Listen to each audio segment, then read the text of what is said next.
Russia. Thank you very much. Oh, fuck off you fat useless sack of fucking Yankee danky dude.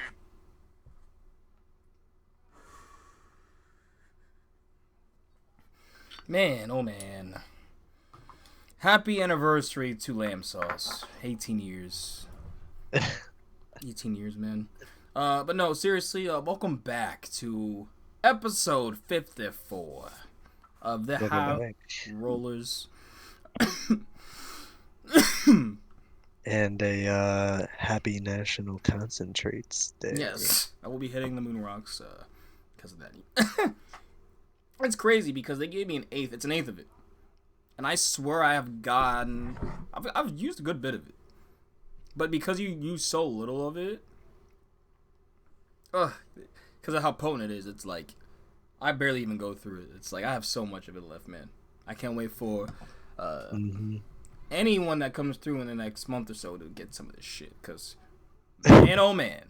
It's some good shit. I really wish I knew what exactly what the was infused with, but it's just a bunch of hybrid infused with Moonrock. It's all. It's called fine. It's called Kind Grind. So that's gas. But yep. Hopefully everyone has been good. We're actually here a week after the other one. Wow. But we've been able to link stuff up now. Trips are coming up. Yeah, you're going to Dollywood for a couple days, then ending up at some other southeastern parks. So that's gonna be highly anticipated. Yep, and with the homie Colin, so it's definitely gonna be awesome. You got a trip board as well, and then I'm going to Cedar Point, the 22nd and the 23rd with Black Coast Society, and Kings Island. On the 24th, the day after. So, it's been way too long since I've been to Kings Island. Orion will be a new credit for me. And there are people lining up to just see my reaction when I get off, apparently, so. Yeah, I'm just like, look, if there's even a line, which, the funny thing is, apparently there actually hasn't been much lines for Orion this year. But if there is a line, I am seriously just getting a single queue to get it out of the way fast. I don't care. Respect. I'm just like, from what I've heard, and the fact that 95% of everyone says that even Millennium Force is better, and I'm not big on that at all. Just let me rip the Band-Aid off now. A 300-foot drop should not be a credit, and forget it, is all I'm saying. And I'm really hoping that is not the case. I hope I still get it. I don't forget it. But I just wish it was more in some areas. But, we got some. So, the goddess, what do they call Hyperia exactly? The goddess of what now? Goddess of air? Basically, the goddess, though, is not too keen on birds. Because we're just talking off with some shitpost news. That's what we're going to try to start doing here. But, birds? Yeah. But before we even get into that, yeah, the shitpost news. Yeah. But before I get into that, I guess I'm just saying what's been up. I'm going to keep You're Gonna Die Bitch updated with what I think of Maxine and Longlegs within the next coming week or so. Because I'm seeing Maxine tomorrow. That is a third of the X trilogy, starting with Pearl. Last was X, and now we got Maxine. MIA Goth and T West.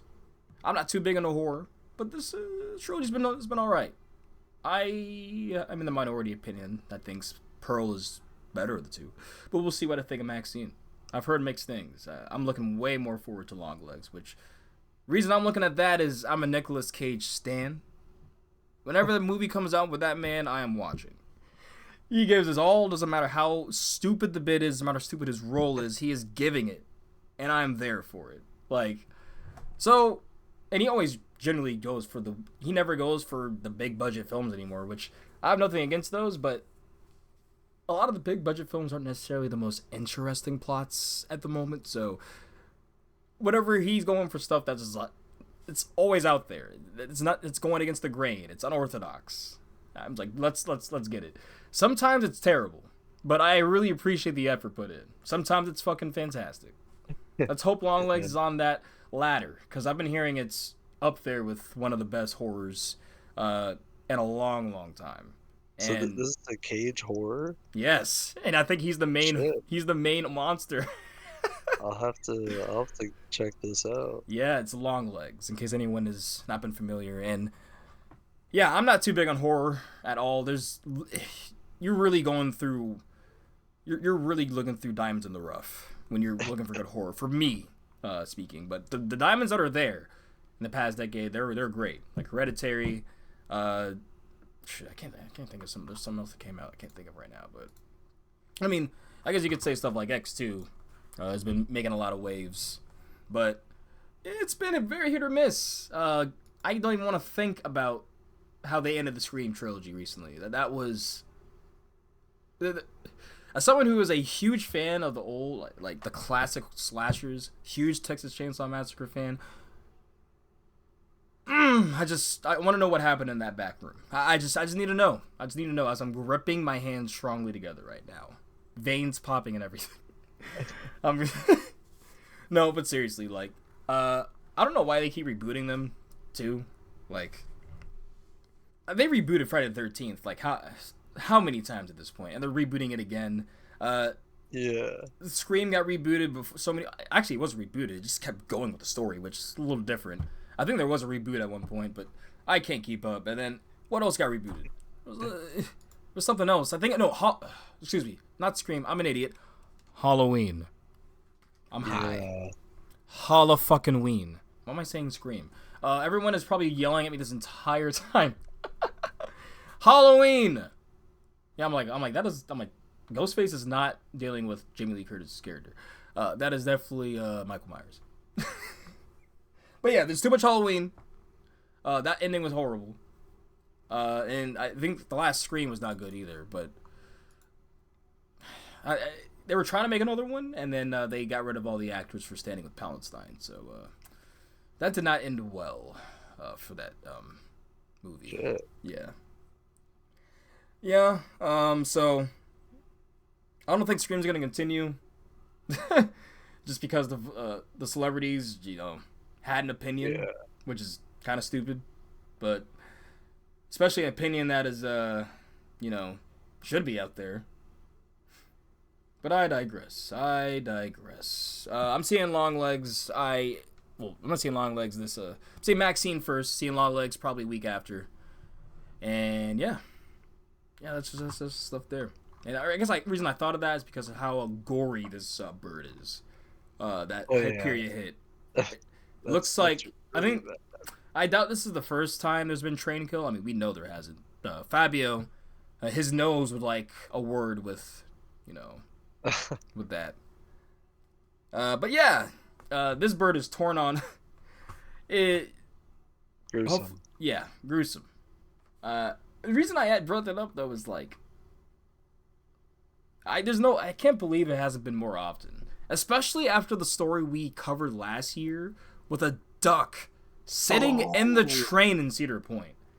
That like was chilling in the train. You're right, like Millennium Force. Yeah. Just sitting just along for the ride.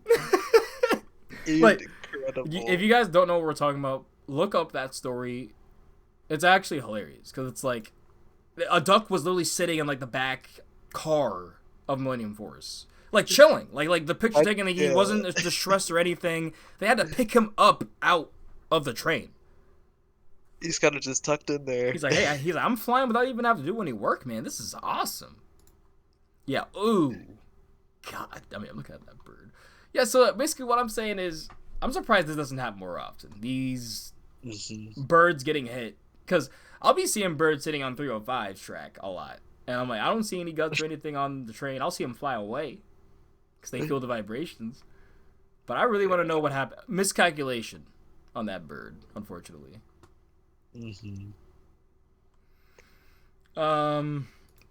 So yeah, what was it? Valley Fair got flooded recently.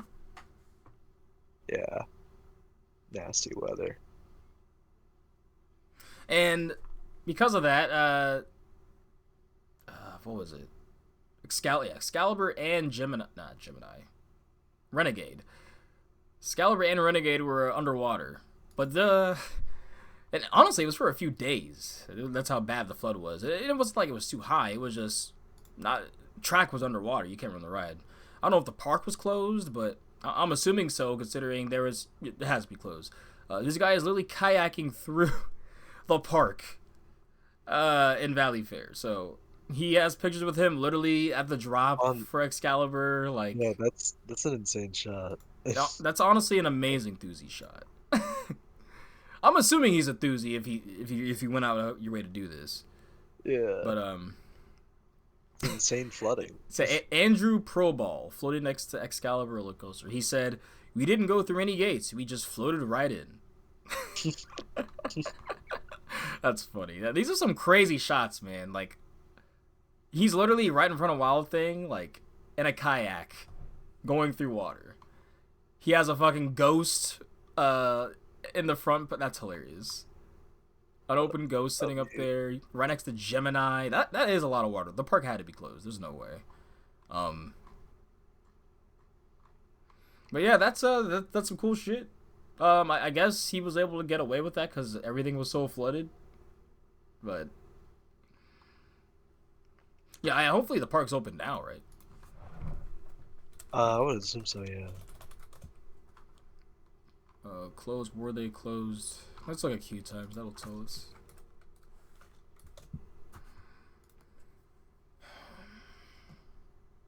Summary. But yeah, like, that's crazy that could happen at that park. Because, like, the whole park was just underwater. Like, I know some parts of it can happen at, like, Cedar Point. We saw that last year, too. Renegade was open today. Okay. So, yeah, that's really unfortunate they have to deal with that if it gets really bad. But, last thing here, I think in the ship post, is, apparently SpongeBob characters can hit the wobble. And I'm really liking that, we're having a lot more, it seems like, character interactions at the Universal parks. But no, I would have joined them. Imagine doing the wobble with some of your childhood favorites. I greatly miss Universal Orlando. I don't care if it's right in front of Rip Ride Rocket. Like, doing the wobble with SpongeBob and Squidward would have made my entire day. It would have been better than riding Velocicoaster that day.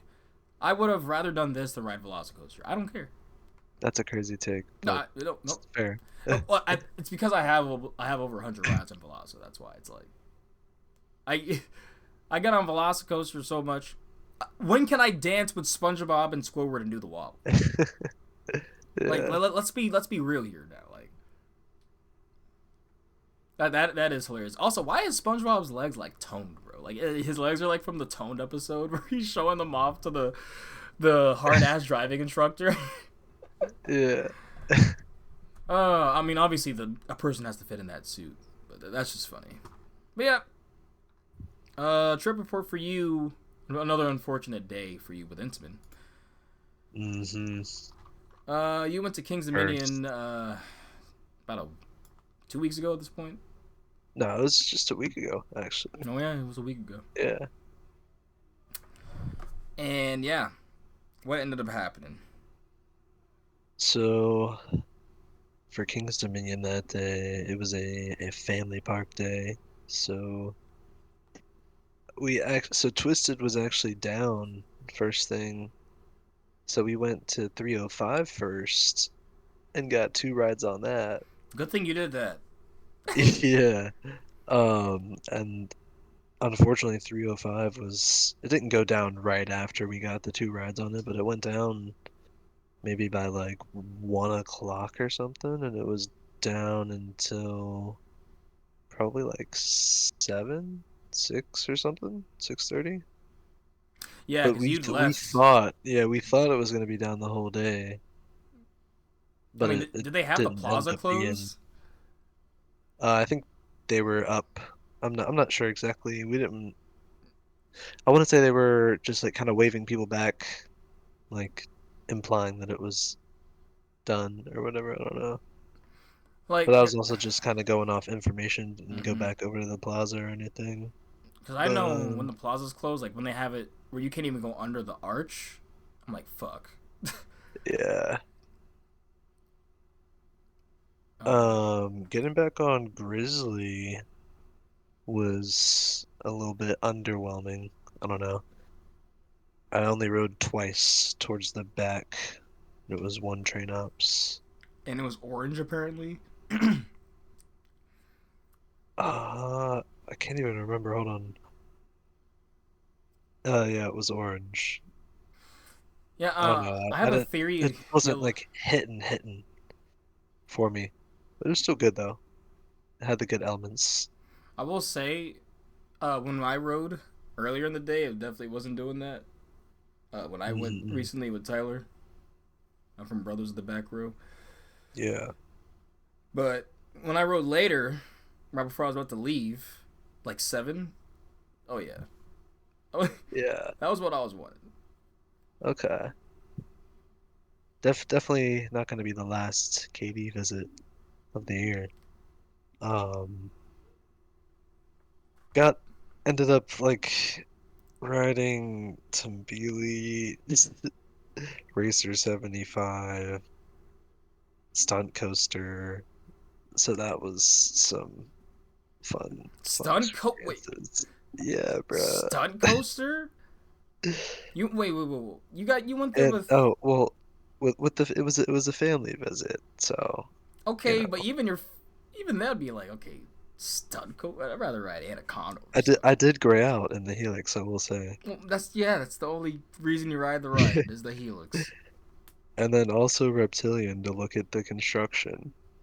Yeah, I mean I like Um, Reptilian in general. It's like a relaxing debrief from I the mean, rest of the park. yeah, but Twisted was honestly the highlight of the day because I really didn't think 305 was running super crazy because I got on it first thing, of course. Then it was presumed to be done.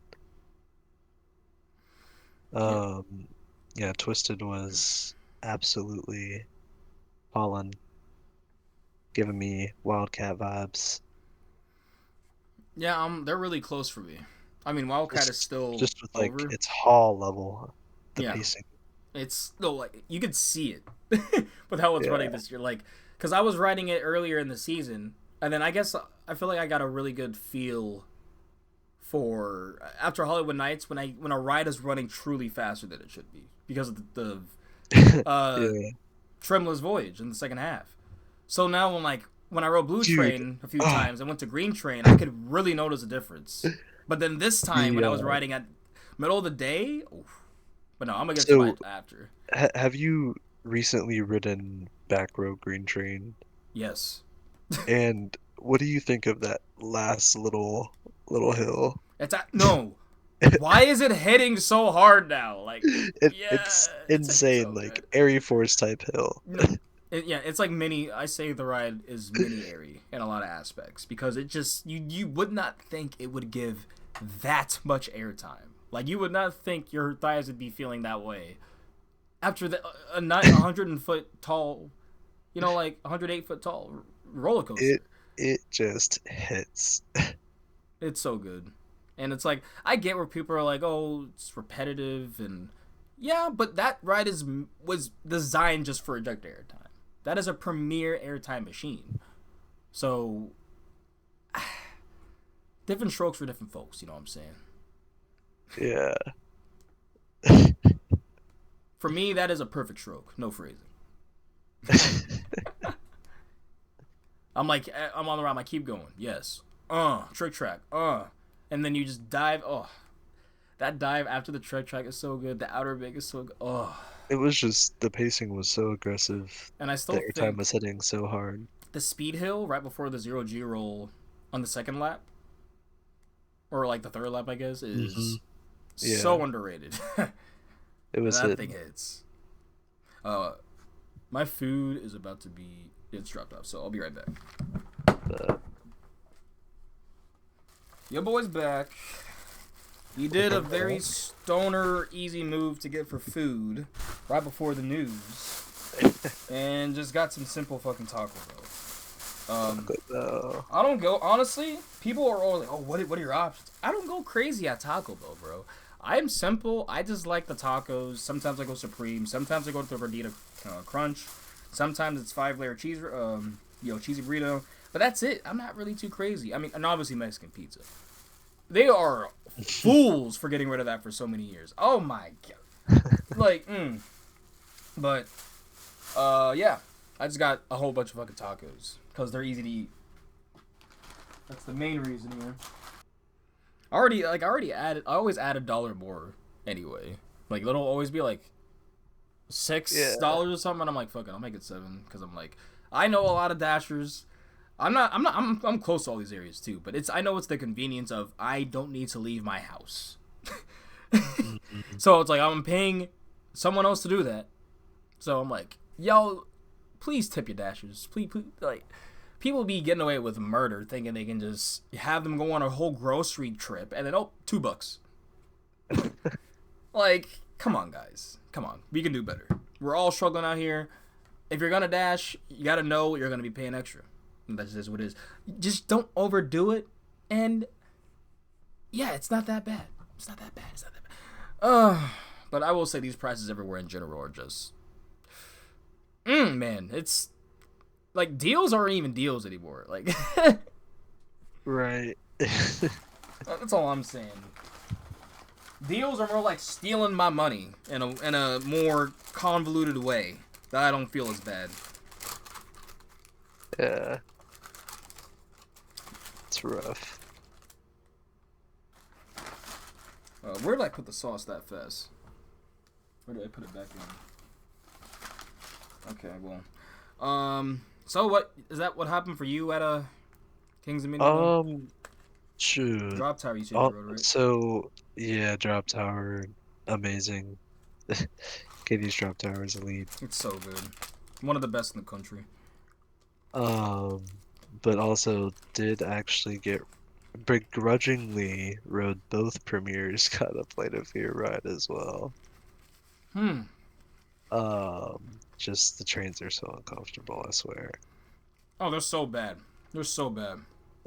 Like, and to be honest, what I find funny about those Skyrocket 2s or their newer trains in general, they're not different from really at all what they started off with.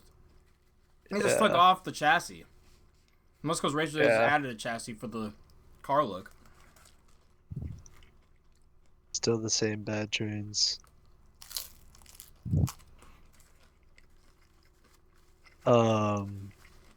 But then got a ride on Dominator 2 and it gave me a nice headache in the front row. So, is that from G's rattling or? Kind of, I don't know, like, I felt very rattled, personally. Even sitting in the middle of the front row. But hey, that was just, maybe it was dehydration. A little bit, too. I don't know. It's a hot day. Yeah, like... Definitely not G's, though. You would say majority G's, right? No. That ride's intense now. Definitely not. Ride's fucking... Definitely not. Not headache-inducing intensity. Yeah, like Stormrunner.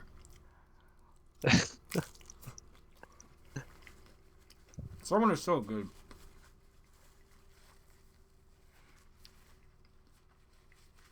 But I hope everyone's been staying cool out there because it's been fucking ridiculous. Just to put it bluntly. Stay hydrated at the parks. Best you can. Yeah, the reason I bring that up because when we were there with Brothers to the Back, well, one of the brothers, with Tyler. Yeah, I got pump faking the thing that Jordan would be there too. And I was really fucking sad. I'm not gonna lie. Yeah, you hurt my feelings, Jordan. I hope you hear this. I'm just kidding. I hope to see them in soon because it's gonna be crazy when we are all down there in Florida with them for sure. But yeah, we went there. It was a smaller, fun trip because we were more so with his friends that they aren't enthusiasts. They aren't acoustic like us, you know. So, we were definitely taking a slower day. We weren't just marathoning. We were doing the whole park type of ordeal. And, yeah, it was a chill day. You know, 305 was definitely having its moments. And that's where I'm going to bring up. When you went, it was over 95 degrees, correct? I'm definitely not sure what the temp was. I know it was really hot though. It was probably close to 95. Because, like, when it gets to that with 305 specifically, I think it's the mix of the humidity and the heat. The PLCs, whatever the system, does not like it. It just gets it gets fucked up because it was down a lot. That, like, for 4th of July weekend, and I feel bad, but it really was. Because when I was there, we waited in the plaza. We saw the recycling trains. There were people still in the station. But we're like, okay, you know, I was like, I've seen this before. It might open soon. Waited 10 minutes. Luckily, some of the first few people back on the train. Great. We rode twice. And, yeah, that thing is fucking insane. So it was running before we got there. So it was definitely warmed up. We got there on, like, 12 or 1. Yeah. So yeah, 305 is fucking, that thing is maniacal. World class, nothing like it. You've heard me say it enough. It solidified it as Tyler's number 1. I go to people with so many people there that's their number 1, man. It's crazy. Because I'm like, I get it, but I feel like if I didn't have it at my home park, I would have my number 1 too, or close. From there, the main highlights were, it was so hot, man. I almost want to say it was so hot, so many people were asking for water. They ran out of the shot glass water cups. Jeez. And they were giving regular cups. But this is my assumption, because they were giving us regular cups at some point. Instead of the little, like, tiny plastic Unless they were ones. truly looking out for us, which that would actually be nice, but you should just do that in general. But, yeah, you know, they were definitely giving us regular cups for once. And I was like, oh, I really like this. Thank you. Twisted Tempers was literally hauling so much ass. Oh my god. Like, nobody was there because it was so hot or in the water park. So you're just like, alright, we went back 3 times while they were getting food and while cooling off. Tyler too. And Aaron. His wife. But, yeah, because they're both named Tyler, so that's funny. But no, we got 3 laps on that, and whew, my fucking Jesus Christ. Like, that was some of the best rides I've ever got on Twisted Timbers. Did you get all green train? Yep. See, honestly, that's what I was thinking too when, like, after my rides this visit, like, those upheld as some of the best rides I've ever had on Twisted. And it's just so funny because there were people, well, there was an operator telling us, someone, that probably isn't true, that operator told you that. Nah. You need to ride green train, operator. Yeah, remember the operator I told you that said, oh, it's probably not, it's probably a myth? Yeah. Some doozy myth. It's no myth. It is not a myth. You could probably look at the board each time it comes in when you're working the board and see that it's coming in faster. Like, I would not be surprised by that whatsoever. Yeah, Twisted Timber was amazing. But before that, we actually, so we saw James. Shout out to James. James Barber. One of the man that basically is the reason this cast even started. Because such a big fan. Yeah, because shout out to Culture Talk. Go ahead and listen to the archive of one of the best casts to ever grace this industry, to be honest. I will miss them greatly. But we still got Bob. Still got Bob doing his thing with Steph over at Side Friction. So definitely go ahead. And I'm telling you, if you did miss Bob's rants, they're still definitely there. Oh, they're there, and it's great. Honestly, it's nostalgic. When I listen to them again. But yeah, so we saw James there. He was working. I was asking him about 305 because it was bugging when I was checking. You know, we went out and did a little refresh with the green. You know. Mm-hmm. But yeah, we came back in. I asked him. He said, yeah. He told me the same thing. Like he told you, allegedly with computer system, all that stuff. Might have to do some digging potentially. Who knows? This is all what we don't know, right? We're not too sure what's going on with the ride at the time. But I still think generally, if it's 95 degrees or more, this is like a disclaimer for King's Dominion. If you're looking forward to 305, just be wary of the temperature. Like 95 degrees is a pretty extreme day, especially if it's pushing that. Like we went and it was almost 100, like it was 98 degrees. But I'm saying every time that it is over that close to 100 degree mark, it really is having a lot more trouble. It is huffing and puffing. It doesn't like the heat like everybody else. And them bidets in the station are not gonna help it. You know, like. Yeah. But yeah, everything after 4th of July, it's been a lot less cooler, or it's been cooler throughout the region, and the ride's been running. No issues, no really problems at all. There's been hiccups for like 10 minutes. So who knows if those are sensor issues for 10 minutes or if somebody threw up and they had to clean it up. Right? So Yeah. Definitely need a return KD visits in the works soon. And it's been so dead. Like I'm telling y'all, this is the next KD tip. After 4th, Park is a ghost town. All the way up until the final day of summer.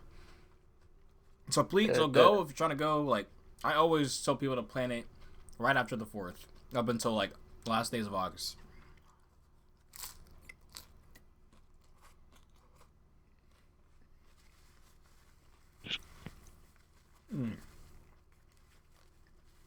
These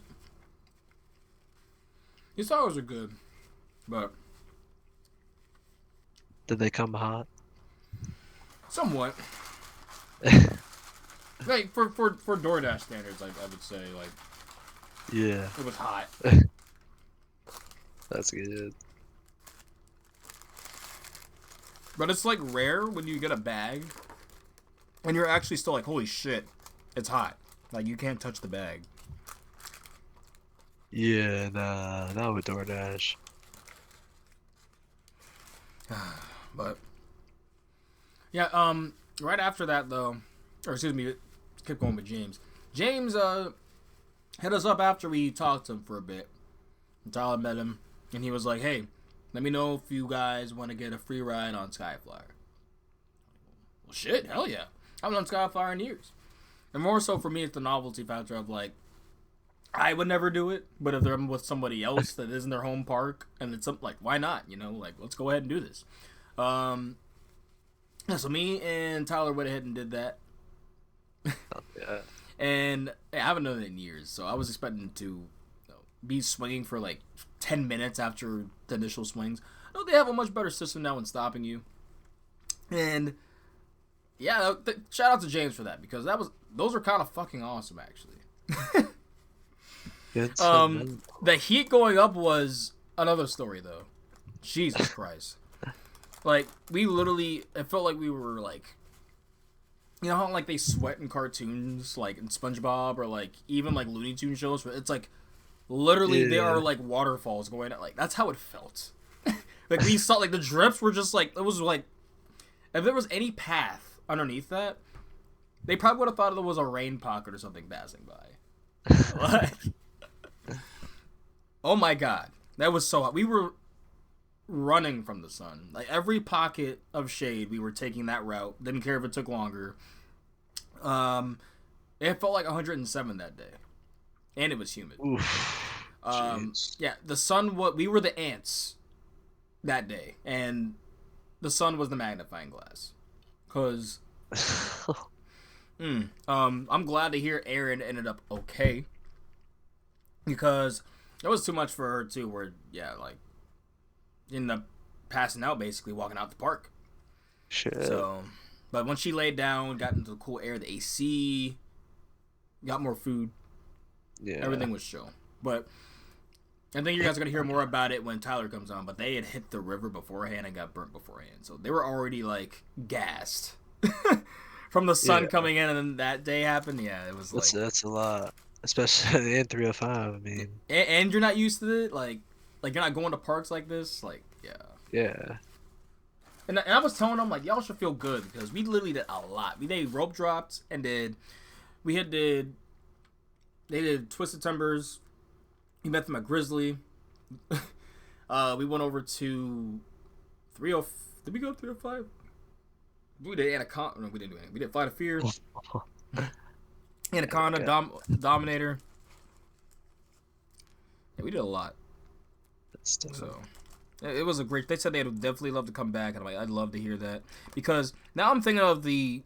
I'm thinking of the take that I saw on the stories the other day. That I'm like, where does King's Dominion look like there's 4 rides failing or dying? Huh? Yeah, that sounds weird, right? Where does it look like there's 4 rides that are just dying and ugly in the park? Because, like, that's a take, apparently, that people have. Like, for every ride that looks great, there's 4 rides that look like they're just about to be taken out. And I'm like... are we going to the same park? And, like, also, what standard are you upholding this to? Like, what other parks are you going to? No worries. This person thinks that Indiana Beach has charm. So, I think you know what this person is. The best satire account. That's a take that he had. Yes. Was that for every one decent looking ride at King's Dominion, 4 others look like they're about to be like taken out or terrible. That's an insane take. And I honestly think the depth chart at King's Dominion is nowhere near as bad as people say it is now. Like, I could be biased. Like, tell me if I am. But 305, Twisted Timbers, Grizzly Now, Dominator, and Flight of Fear. Sure, Flight of Fear you can say is not that good, but like if that's your worst out of from 4, yeah, that probably does not have a bad drop off at all. I don't know what you're talking about. But that's crazy. It's a very like outlandish take. Yeah, I just wanted to hear your thoughts on that because I was like, maybe I'm missing something because we both go to this park.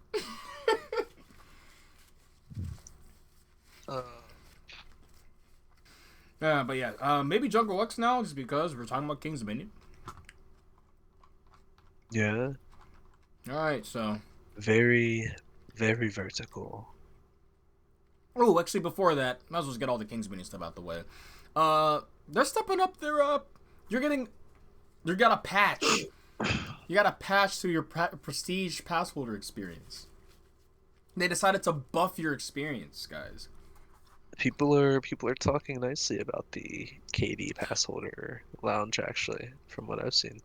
Yeah, the guinea pigs so far have been pretty impressed, and I'm like, damn, that's good to hear. You know, there's been a lot more pros than cons, basically. But it's coming from Kings Dominion's website. Your Prestige Pass benefits just got an upgrade. Kings Dominion is pleased to announce all new experiences exclusively available to Prestige Pass holders in the Old Dominion NVIP Lounge. Check out the full list of offerings below. And yeah, so Grand Carnival meet and greet. So a lot of these, before I even say them, I think every single one of these is a meet and greet. But yeah. the fact that they're even doing this, you know, is cool. I would do it for the haunt characters for sure. Maybe the Winterfest ones, because I don't know if they have recurring characters for King's Dominion Winterfest, but they're pretty exuberant characters. Like, they're pretty out there. So I see the Grand Carnival one is only 30 minutes a day. Mm-hmm. Interesting. It's a little short. It's not even like maybe like 2 offerings of 30 minutes each or something. I like how Kings Dominion knows Wednesdays are the most dead days, because the Grand Carnival meet starting this Saturday. So The first one is you meeting the Grand Carnival characters, and I think that's starting this Saturday. The Grand Carnival in general, but it's from 13th to 28th. I'm assuming for all of the event, and 6:30 to 7 p.m. Is that after the parade or before the parade? I'm not. I feel too like sure. it's before. But I like how it says except Wednesdays. Even the park, no, I be telling people this. Go to KD on a Wednesday. It is the most dead day. You were getting Zen rides and everything. Yeah, you're chilling. No. Yeah, after that one, this is interesting. Sports watching. So, this is actually happening during the Grand Carnival meet and greets. So, from 7/26 to June 26th through August 11th. Come cheer on your national athletes as they compete for the top prize. Are there Olympics happening soon? Somewhere? I feel like that's honestly don't Olympics. know. I don't know. I can't check because I have dirty taco hands, but I Seven- would. Yeah, Otherwise, I got you. I think that stuff's cool because like it'd be cool if they served. I think they serve alcoholic beverages there. I'm not sure, but like yeah, grab a mill, get in there and watch real quick. Yeah, that'd be dope.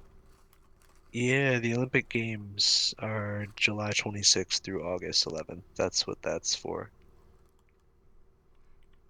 Yep. So if you want to cool off and watch some Olympic Games while you are chilling from the heat, yeah, you can do that if you have a Prestige Pass.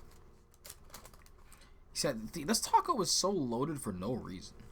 Like none of the tacos are like this one, but you know whatever. Blessed. They got you right. So for the third one here though, this is starting. They don't do any more until September, but it's all the way through the haunt. So it's gonna be Fridays and Saturdays, starting September 20th through October 26th. You can meet the Halloween characters, the haunt characters that are there. Which Kings Dominion haunt is one of the best regional haunts in like our region. So I would definitely be down to see some of them. Definitely the first weeks, because you will not see me in that park in October. Yeah, No siree. too busy. I wonder what kind of characters they might be offering for the haunt ones. Yeah, because all these are saying like, don't miss this exclusive opportunity to meet some of the monsters that make the Fred happen. And then Winterfest, same thing, starting November 29th through December 31st. Stop by the VIP lounge during your visit to get a picture with your favorite Winterfest characters. Characters will be popping in and out of the lounge throughout the evening. Specialty snacks.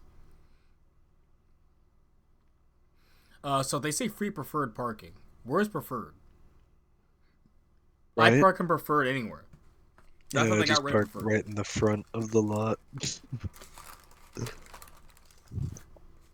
Maybe they'll have preferred during like haunt season or something. When it's actually busy.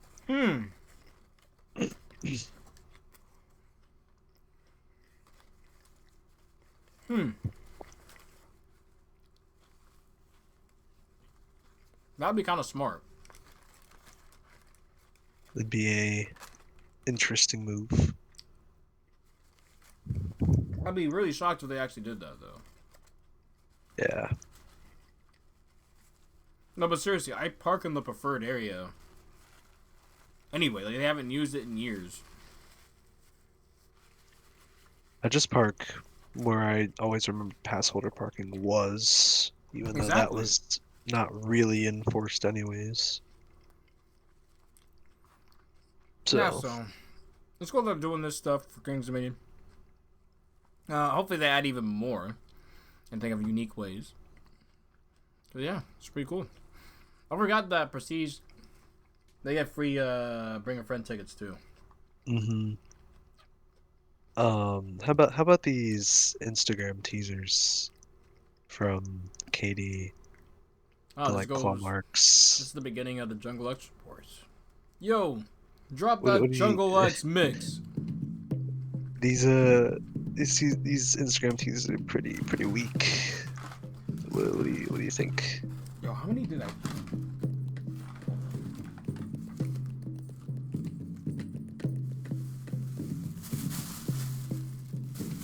Bro, hold up. I need to see what I remember receipt now.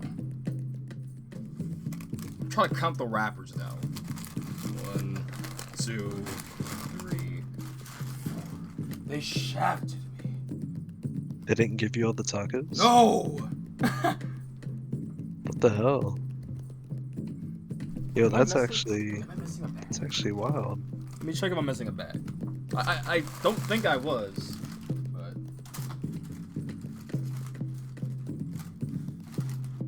all right, where are the napkins? Yeah, this is a mystery that needs to be solved. The missing tacos. You need a refund. Oh yeah, obviously, but there's only one bag, and that was the bag I picked up. Yeah, that's half of what they cost. So honestly, I'm satisfied with that.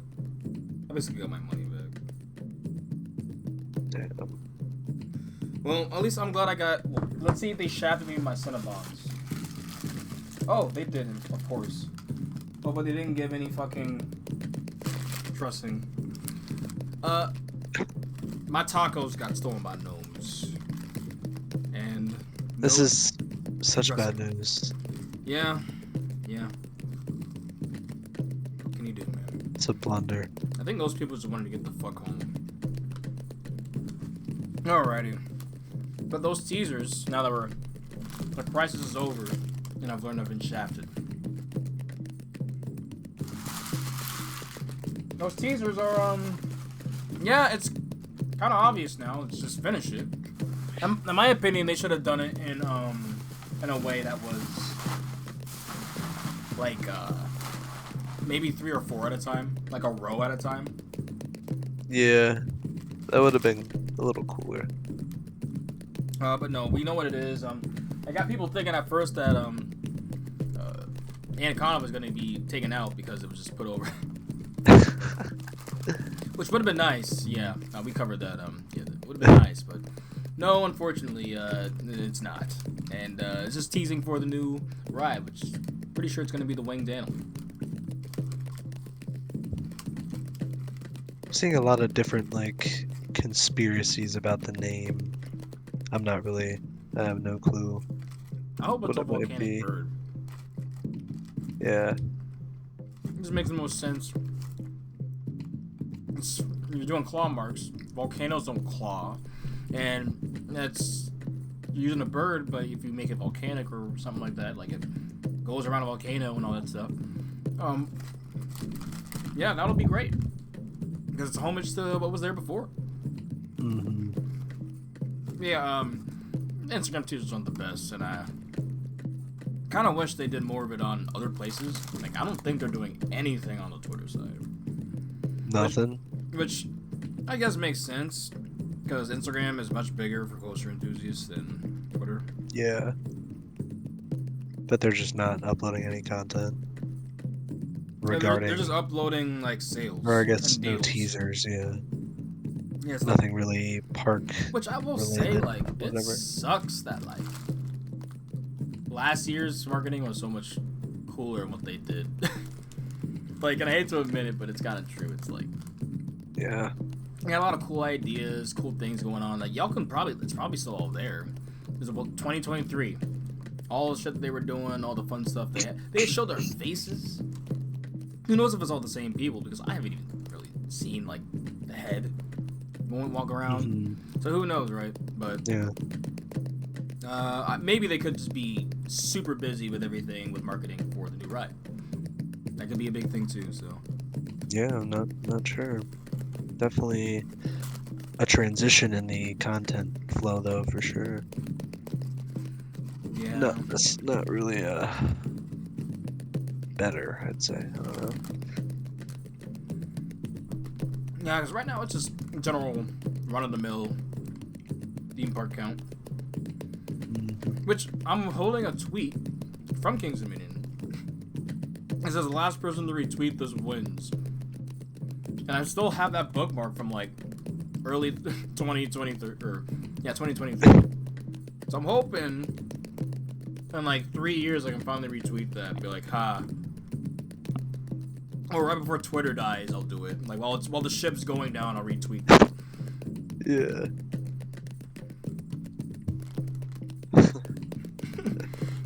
But now, there's been theming added. I don't know if you saw that. The temple facade, yeah. I think that's gonna be for the station. But they've got the launch track fully installed. Is it fully installed? Yes, as of Monday. And the picture from today, they have a support closest to the fence that's been put up as well. Shout outs to Brian Starowski. Getting all that stuff from Park fans. Shout out to the constant uploaders giving updates. Yeah, I thought the launch track was going to have an airtime hump. So that's why I'm confused if it's actually done. Right, yeah. Hey everybody, it's Monday, July. Definitely could be more. There might be another launch portion or something somewhere. I don't know. I need to look at the POV again. Oh, YouTube.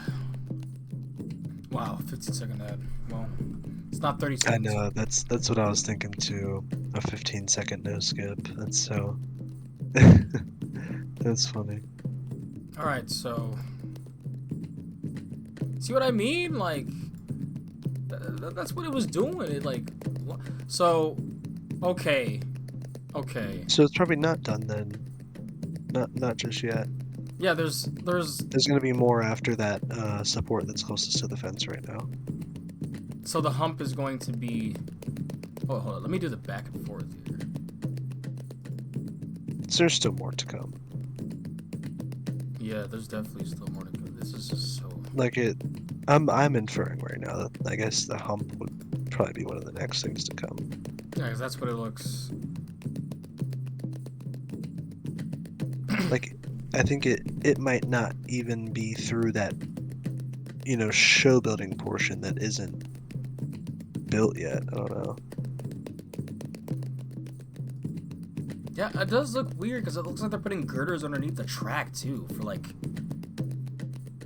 the launch track and stuff. Like, why would they do that if they're not adding more around the run? It's just intriguing. This whole thing, I'm really curious to see what's happening, bro. The end product, how correct they were. Because if it goes out here, if it's really true, we're gonna get an invert, like a cutback or overbank, right over there. That's so sick. Can't wait to just be popping off for people in the front row. And then you go back around with the corkscrew. You go back into the midway. Damn. Yeah, I think this ride could be something pretty good for B&M, man. Like, I agree. so, yeah, those are the breaks. That's why I feel like those were done, right? I don't know, man. I'm gonna look at this part real quick now I'm done researching like that. So, this is the part that's apparently done. That launch.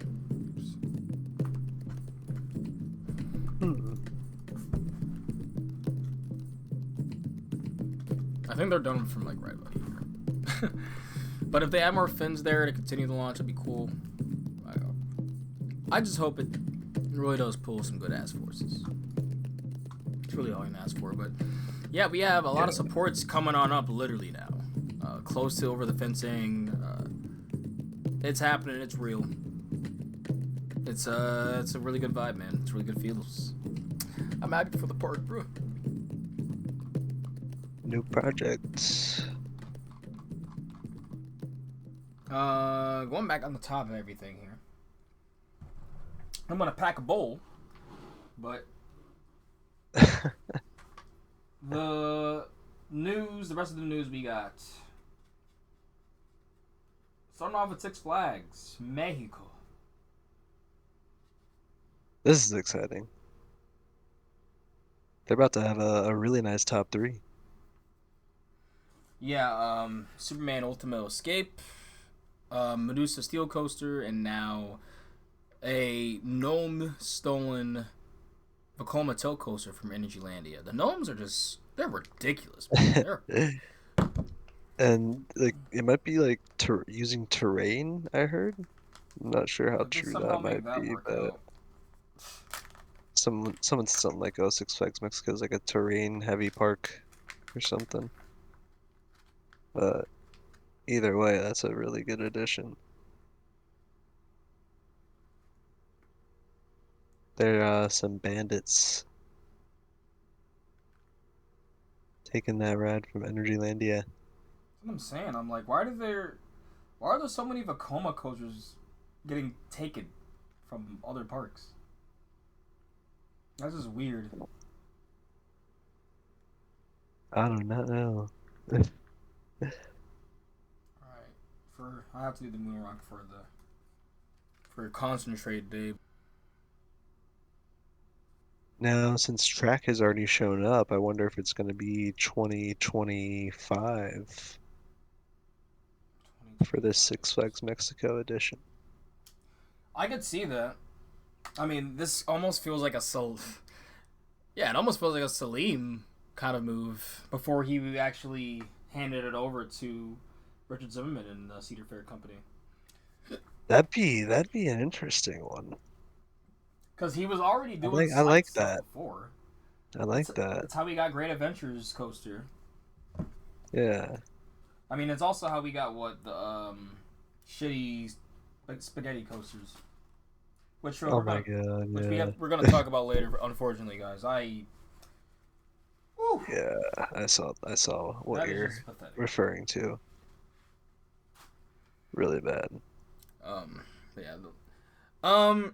You already know I think these models are some of the coolest fucking models on the planet. So, yes, I would love to see one somewhat close to me and not just across the pond. I can go to Mexico, be closer, but it's still a trip, still a journey. So I need Codaland to make it that much easier to open those up. Appreciate you. But I even want to ride the first gen. Like the one that's in China, or I don't know if it's even in China. Is it in Thailand? I need a fact check. Tilt coaster. Taiwan. It's in Taiwan. Gravity Max Tilt. Now, yeah, that was the first one. And ever since I saw that, I was like, I have to get on that shit. I would make him in Roller Coaster Tycoon 3. I don't care if no parks are making them. A park did make it, so I'm gonna say that all my parks gonna have these. Now they're making the new version of them. It's like with Vekoma's profiling now, with everything they got going for them, they're pretty innovative ride designs. Yeah, please inject everything with this Vekoma Tilt into my veins. Yeah, I just need this ride so bad. So shit. Let's look up, see if we can leaked Energylandia Tilt Coaster POV. Did it actually get so this is it, or is they showing Oh. Let me look at this is the same guy making it. I guess let's just see. I don't know if this is accurate at all, to be honest. But this is where I take my smoke. Where's my lighter? Oh, KS Coasters. Yeah, shout out to KS Coasters here, giving us a potential No insight limits at what could be coming to Six Flags Mexico. This is definitely it. Oh, I forgot. I'm like, why is the frame rate so bad? I'm like, my play speed still 2.5. All right.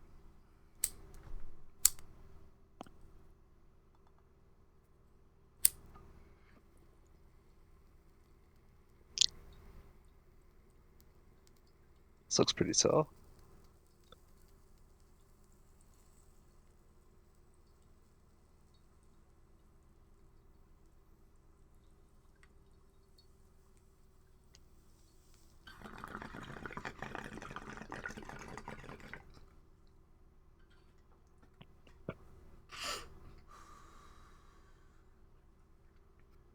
Yo, Crazy. what are the restraints like? Probably the lap bars. Oh my god. Is this real? Disgusting. Yeah, that's Zero that's G roll. insane. That's real. Hold on, let's see. So, let's see if they have any more insight here. Coach Studios. Yeah, I think they're using the Dakota Land model in their thumbnail. Oh, happy. Hoorah. It is July 10th. Everyone that doesn't smoke, they're like, why do you do this? And I'm like, no, trust me, I'm feeling great. I am feeling fan-fucking-tastic. Ugh. Oh, God. No, that, 6 Flags Mexico got a fucking banger on their hands, if this is what it is. Oh yeah. Let me see if I can find anything else. If I find similar layouts to people, like when they make them, I'm gonna have a better feeling about it. Hold up. Yeah, cause like, I want to see. These are almost interpretations now. Because this does something completely different in terms of out of the station. This goes to the right instead of the left. Mm-hmm. And it does a airtime hill into a dive loop. Airtime hill. Yeah, these are... People are just making concepts. This one's older though. This one is older. Yeah. This one is older. But, 7 months ago, we found out that their Vekoma coaster was canceled anyway. So that's funny. So Now we know where. Mystery layout. Potentially. Yes. God, I'm hot.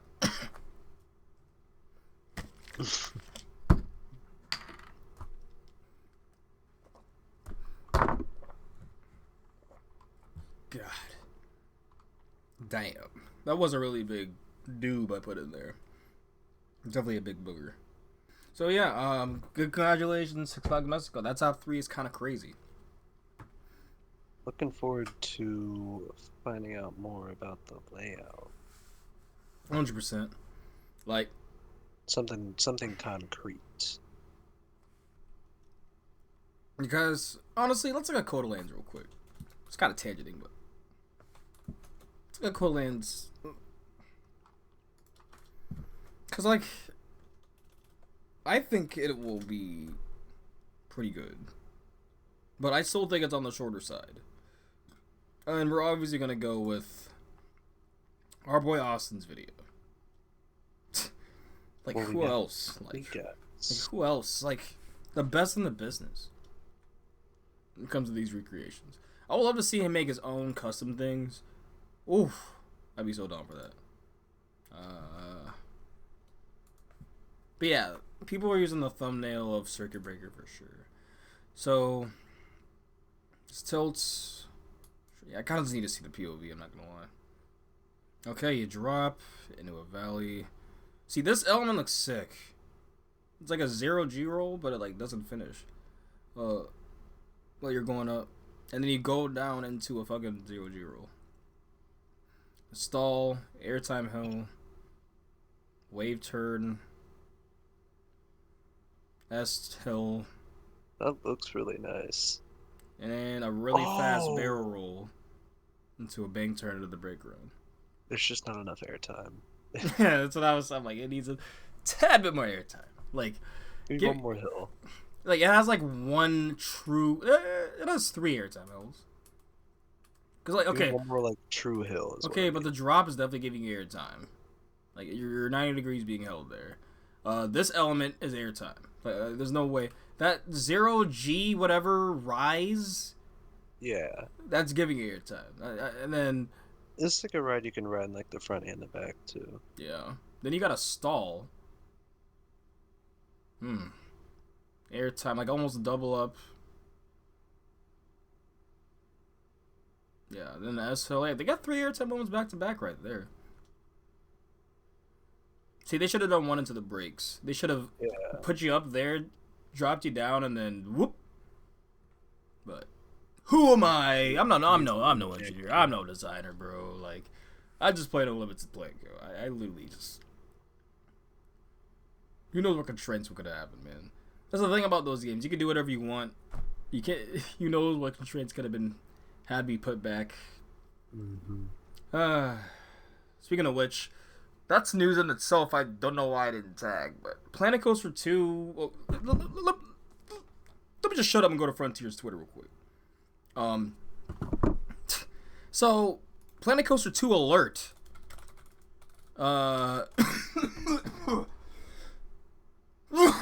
Oh my god. I'm on the wrong page.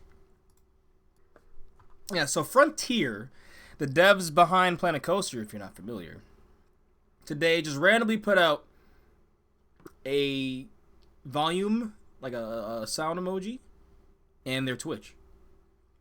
Everyone's like, what the fuck? I'm gonna like this, by the way, but basically when you went in, people weren't able to deduct if it were new sounds, old sounds, basically, but it sounded like an amusement park game or just crowd sounds. For, I think, over like 5 hours or something. Let me see. It's like, yeah, I can go back and.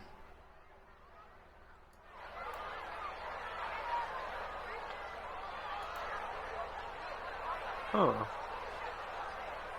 They're still live, actually. Yeah. Holy shit. This whole time I'm thinking, oh, I'm looking at a video. They've been live for 13 hours doing this. Yeah. Someone literally 4 minutes before me said, dang, that the stream finally ended. So this is their teaser.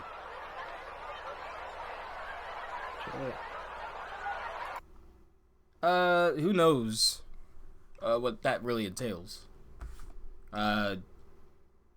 Truly speaking, I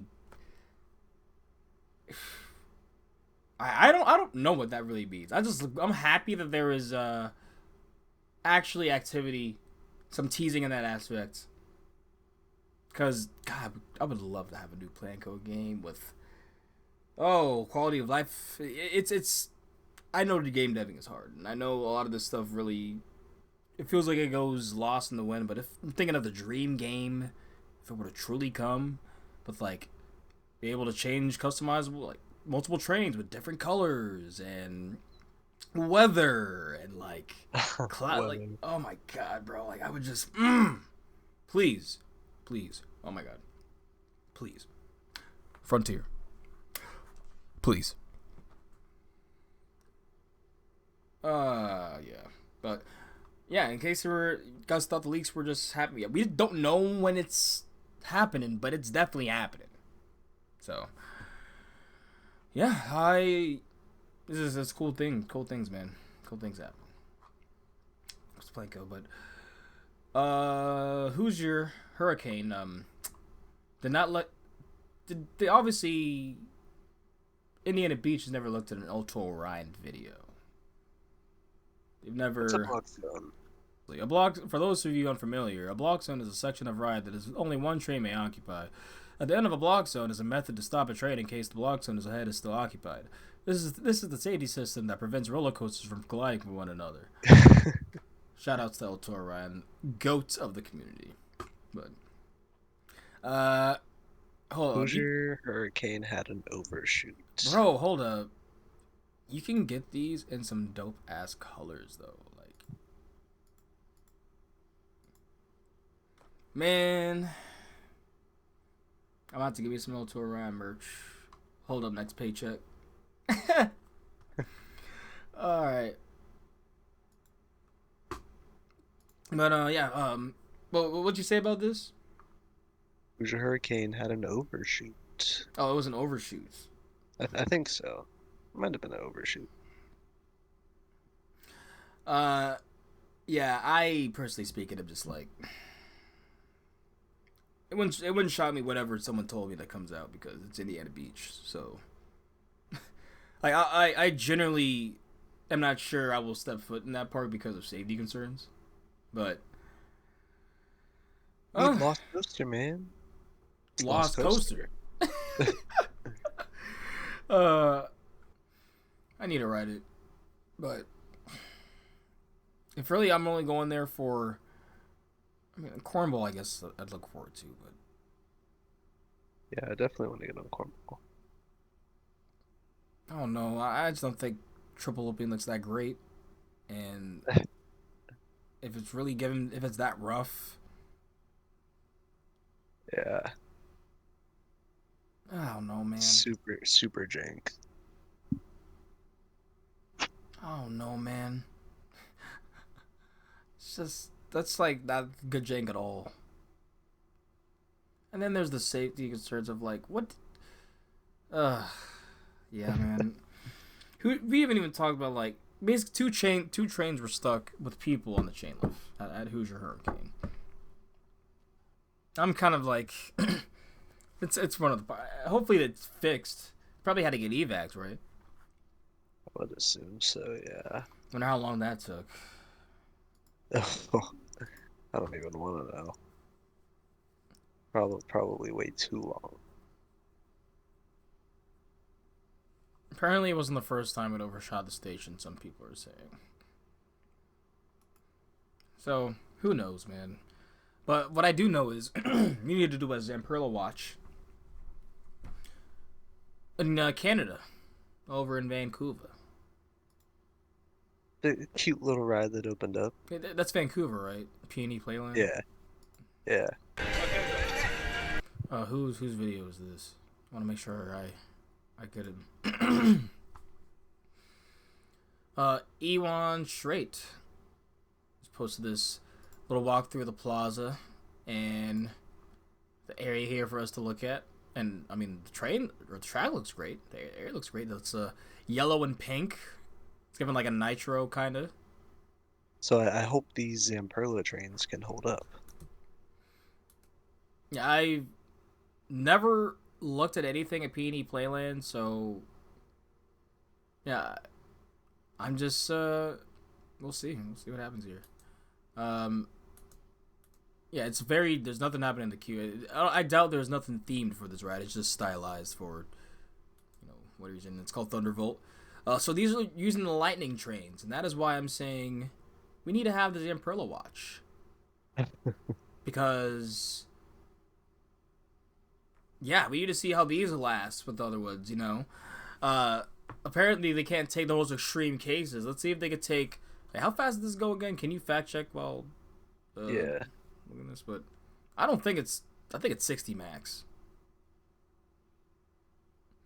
And it has to be definitely some web. Is that Rattle?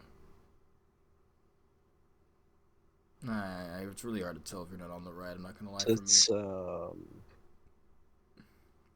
the hell, it doesn't have the speed. That is RCBB, really what are we small. doing? It's all. It has to be 2,000 feet max. It's only 1,200 feet. Yeah, I'm like, there's no way it's even longer than that. Like,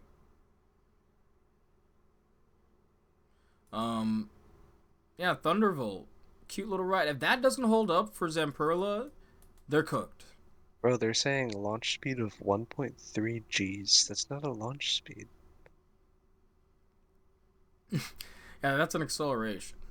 That's a force. I'm not gonna lie, this looks like a lot like Rita.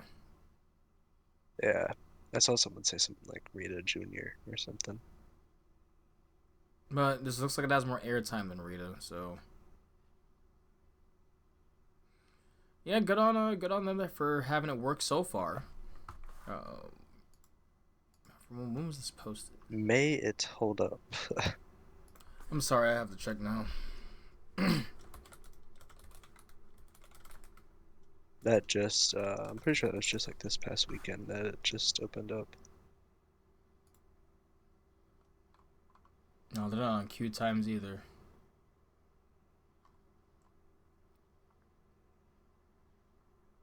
Well,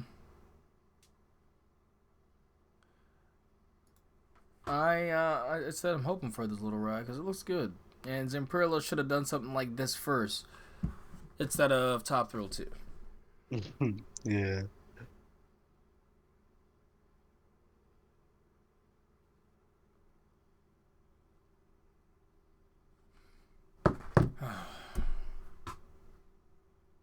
Yeah, I will.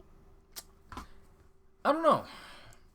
I feel like Canada. I feel like they really could start plopping some big ass rides and be like, okay, I'm there.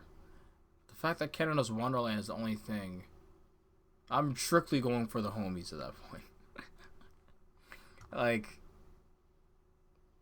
the only reason I would go is literally to see the Canadian folks. Yeah. Like, alright, let's get on these coasters, get creds together. But I'm really here for y'all, and I really don't care about these creds, I'm not gonna lie to you. And I hope I get surprised. But the fact they're adding a premiere, it sounds like. Where at? Oh, Canada's Wonderland. Yep. That's just kind of made me get a gag reflex, I'm not gonna lie. So we're gonna just move on from that. Zero's teasing a new model, which honestly Another cute little family. which isn't helping cleanse my palate much, but I think they're doing something interesting here. Isn't it like circular It's LSMs or like a something? launch. Yeah. That's what I was saying. It's like a cute little family coaster since it launched. I think that's cool. No, that looks like a drive wheel almost. Magnet disc. Never mind. How does that work? I wonder if it'll look different. No, they're like circles around it. I see. So the black things are magnets. Okay, I thought those were tires. Dude, the front you might get airtime. I mean, Zero's gassing this up like a park will actually put theming around it like this, but Yeah. I appreciate the effort. It looks nice. It looks cute. No, yeah, I'm saying it looks cute. We see, because I'm saying like this could have honestly been a good gravy. And they could have put all the theming and stuff around it, and it still would have been cute. It would have been great. It might have looked maybe looks a bit more cheap, but like, all right. Turns possible right after station. Yeah, that's a whole marketing video. And I think parks are doing this around this time too, because obviously a few months from now we have Thursday Christmas, or where we get all the insights from all the manufacturers that are just honestly an entertainment enthusiasts to come around and see what's new, what's coming up. Yeah, I'm curious to see what Stern will show for new pinball machines this year. Yeah. And obviously, when parks are starting to throw down some funds and be like, "Hey guys, this was actually coming." We're like, "Oh shit." I mean, we're probably gonna see we're gonna see probably the Wayne coaster for King's Dominion there, like the train.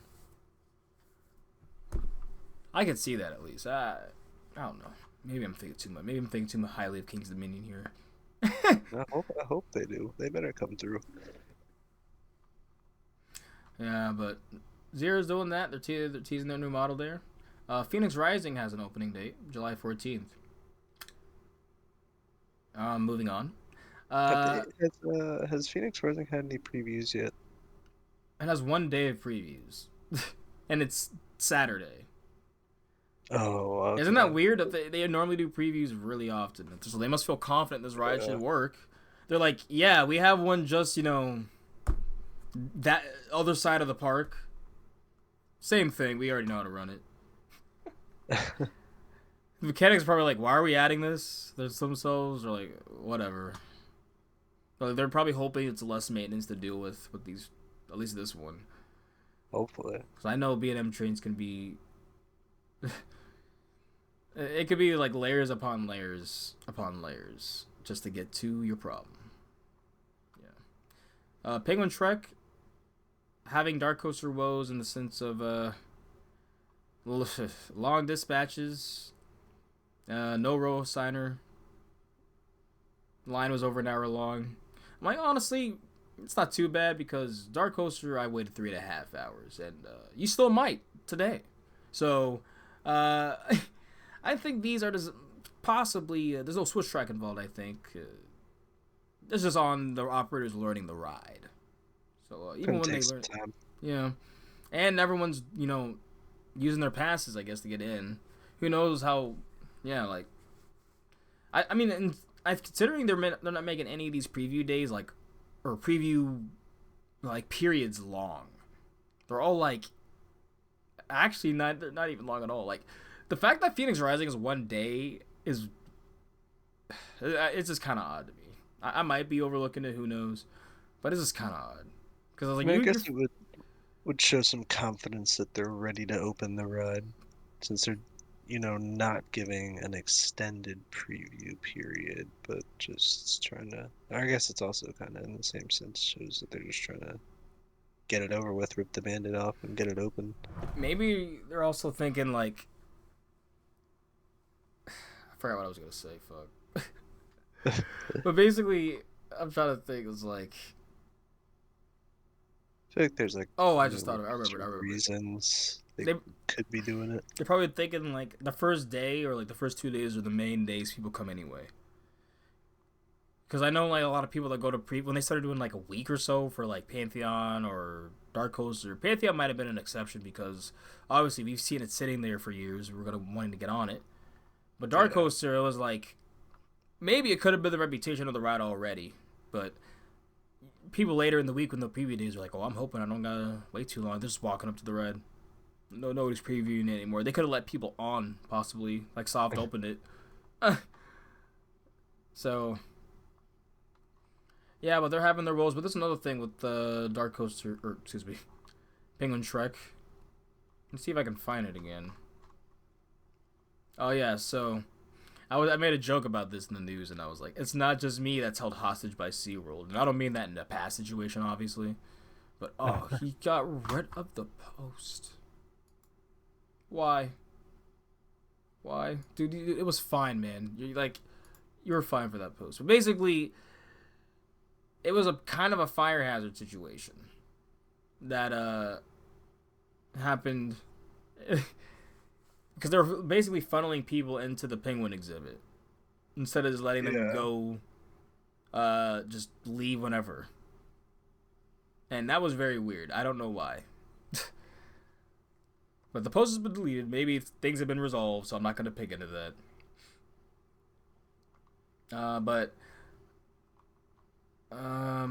Yeah, back up here. Backing up. Dododampa train is on display for the very last time. This coaster hurts for me. It's one of the few ones I've seen.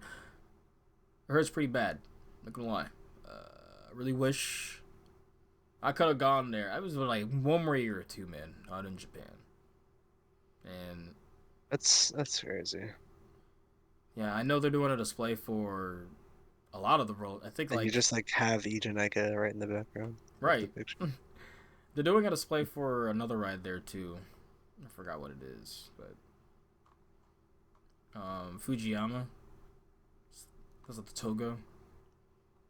But yeah, Six Flags Fiesta Texas. Sorry, Jeffrey, but I'm sorry this got shoehorned down your portfolio for Fiesta Texas, because this in your lineup is actually almost dangerous, I presume, at this point. Dude, I kept this thread open all this time because I saw a comment that stuck out to me. Listen to this. Hey guys, this happened at well, I guess should we say what it is first? Is the So this is Kid Flash Cosmic Coaster. Or should I say trash on wheels. Man, shopping cart on wheels. Like, it's just there's no up stops. Like I don't know what they're expecting to happen with this ride. It's just they need to stick with GCI, and that is it. Like you're cooked. I just don't know what to say. You're cooked. So it derailed and valleyed. No, so it valleyed, and then derailed. Someone said, "Hey guys, this happened at Six Flags Fiesta Texas. It valleyed due to Skyline being a super cheap piece of shit company. I work at Fiesta Texas as a mechanic. Skyline just air quotes rebuilt this ride for us less than a month ago, and we've had about 6 to 10 problems with everything every day. This ride is being scrapped. I was there when it valleyed. It snapped a shaft connecting the front cars together." So wait, you saw this in this thread? Yeah, it's in the comments. Hey guys, this happened. I work at the company mechanics. I was rebuilt.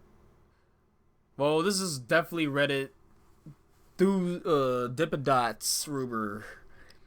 So shake your Dippin' Dots cups. I wonder if this user is legitimate. That's what I'm saying. I definitely think it's a bit far-fetched to say the ride's being scrapped. But, Nah, I are could you see sure? it. I mean, or to take the word of that from a Reddit user, but the idea of it is definitely like I could see it, but that's kind of like, damn, they just built it. And I believe the Over Georgia one's closed right now because of this situation, right? Obviously, yeah. Yeah. Yeah, and people are saying exactly what I was thinking. I'm like, I immediately thought derailment was possible on this thing due to not having any upstops. Even a Yeah. coaster with not much force can accidentally off a track. Yeah, anything can happen. That was some of the stuff that stuck out to me in the comment section. Yeah, too. and shout outs to APOC Trees. Pescadia. Because the Pescetti Bowl coasters are. This would actually harm a child. This is yeah. Hey guys, this isn't my video. This is my Insta story. From what I heard, the coaster partially derailed and valleyed. I have no idea how Skyline can actually manufacture such a horrible ride. Allegedly, Skyline contracted many different steel manufacturers to create the track, and they all use different steel grades. That's why the ride is such a bad rattle. No wonder this thing derailed. I wouldn't be surprised if this thing is the. That's what I'm saying. It's like That's crazy. it's over. Fuck Skyline. All our homies hate Skyline. That might be the beginning of the end for Skyline. Yeah, they're done. They need to go back to GCI with their tails between their legs, and just keep doing what they're doing. Someone said, "The title twister was so great and innovative. How can this be?" Like they imagine every single thing you've done as a manufacturer is taken out within a few years. Very bad look. An extremely bad look. Like Zero reliability, basically. oh man, but Hyperion ops on the other hand have great ops, such great ops. The ride has 2 trains again. We're rolling again, but the Block issue check. now might be the ride is too short, and or the design fault is they didn't make another block section, or there should be there should be another one. I feel like right there, even though the ride's short. Yeah, they're so fast. People are saying it's like a good 10-15 seconds where there's no train in the station because they kind of have to be. They're like, well, actually, even no. I feel like at this point, if you're having block checks like this, you gotta. Yeah, you're gonna have to hold them in the station. Mm-hmm. But no, That's true. this video by Pleasure Beach B1 shows that. Yeah, it's literally going up, gets block checked because it's like checks on the chain, it's going up, checks over in the blocks. So it stops immediately. and then wait back for it. It rolls on in past the block section, and here we go. Back to business, baby, and now you got a slow ride. Appreciate you. Wow, a completely sunny day in the UK, though, huh? Couldn't ask for a better one. Let me get a no block check ride, please. That's what Zach, you're gonna be like, please, let's hope we don't get a block check ride. It was really like that's so stupid, bro. So Cedar Point has a new sign, and people are freaking out. They're like, "Oh shit!" And then it's like, I think it's the same sign. It's just maybe they'll add Six Flags Company. Who knows? Maybe they'll add whatever, right? Like, regardless, it's still the same sign. Cedar Point, that sign is pretty iconic. Cedar Point. I think that Cedar Point is more known than Cedar Fair, in that sense. Yeah. People think Cedar Point own like other parks. Yeah. So yeah, I mean, right now I got to update. I don't even know if I put it in because it was so non-news to me. But I got updated with like it's not a 3D logo for now, but it definitely is the same logo as before. And I guess sticking with Cedar Point here. Well, cool. That's the next thing. You know how it's been 2 months since Cedar Point closed Top Thrill 2? It's been I think over a month since Top Thrill 2's last update. It's been complete silence. Yeah, well, if you pay the paywall to get into this IAPA convention, right here, you can find out and get exactly the behind the scenes and why it's closed for the season. Because y'all, I'm calling it. It's closed for the season. It's done. It's done. There's no way in hell that you go this long, you bring them on this long, there's like so little activity. It's over. Yeah, there's nothing happening. What if they have to remake the trains, dude?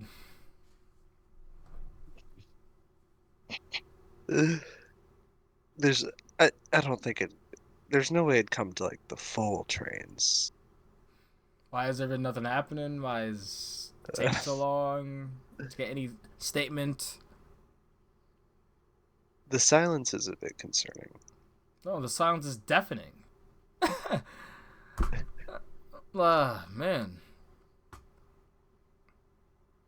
Yeah, so this is what this says here. IAPA presents Cedar Point on July 25th. Promises an update on TT2. And if you click here, I think this was mostly in an email. But if you are a member, you can pay $250 to find out what's happening with Top Thrill 2. But no, like, who knows if they'll actually say anything about that. Apparently, what it says now is get an insider look at the triple launch Stratocoaster Top Thrill 2. Guided by members of the construction team, you'll explore ride conversion, the construction process, engineering overview, and the launch system. Yeah, I thought I saw there was some sort of tweet that said, oh, they like reconstrued the wording somewhere. Oh yeah, I reposted something. Look at the, yeah. Well, but then I saw underneath that, it goes, so the update copy was in an announcement email. I don't believe it was ever on the website, which shout out to Park Rovers, by the way. Pretty sure they're local, yeah. Home parks are Busch Gardens, Carowinds, and King's Dominion, so definitely possibly see them around, and I watch his content. He's definitely getting the coaster creds up, so. But, replies here. Someone says it's on the IAPA website when you pull it up, which, I didn't really see it, but the event is on the website as linked in my original tweet, but I don't believe the event description ever mentioned an update on TT2. I could be wrong, but I checked when I got the email. So that's what I'm saying. I think there's different information on whether or not they're actually gonna provide an update on TT2. Regardless, no offense, I'm not sure I want to get any, behind the scenes from this, considering it doesn't work. I'm just, it's like you're getting I'm trying to think of like the right analogy. Like, man, I can't. It's basically like you're getting tips from an amateur instead of tips from a master. Because it's like this ride has worked for a week, and it is still down. It's pushing 2 months and 2 days. It's sad. Why would I want to know anything about their construction process? Okay, you know what? I would want to know, so I don't do what you guys do. Jesus Christ. Yikes. Yikes. You know what I'm saying? It's like, I don't think it hits like they think it would. This would hit, obviously, if Top Thrill 2 was open and running and had no downtime. I guess they just never changed what was on the itinerary for this IAPA event. Yeah. I don't know, man. But yeah, I'm just saying I wouldn't feel too confident from information from this department. I'm assuming it's going to be some Perler, right? Oh, That jeez. might be Mr. Media, Tony Clark. Oh, jeez. If he's member of the construction team, then yeah, you're getting no information. No offense. But moving on, because I just Top Thrill 2 is closed. In case you didn't know, Top Thrill 2 is closed. 3-day packages are a thing for Epic Universe. That's true. I don't think that's necessarily a awful thing. But specifically for third-party sellers. So let's dive on into this. Alicia Stella, the queen when it comes to Universal deep dives. It's brought something up to light here. Now, I'm surprised that Orlando Business Journal actually was right about something, but yeah, but if it's coming from Alicia, I trust it for now, you know.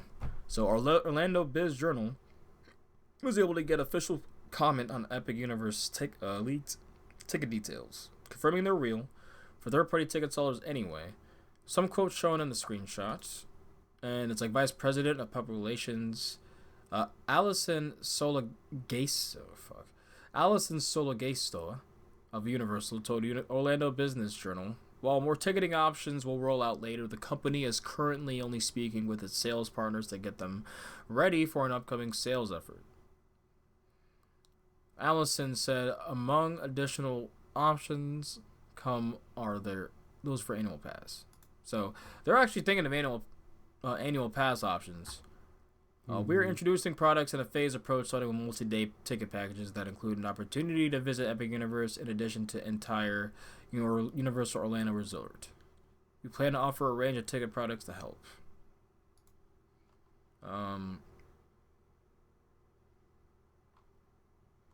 Yeah, and then Wallen's saying, yeah, say what I'm saying. I can't believe they got this right. Yeah, yeah, what are your thoughts on this?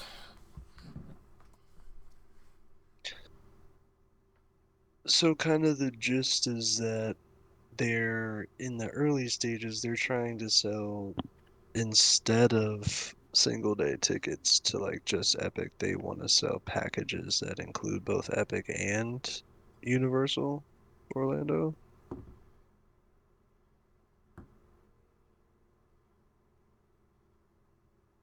Is that what's going on here? Yeah, I think they're doing it for all the resorts, like Universal Orlando Resort and Epic Universe. So I mean, yeah, then that would kind of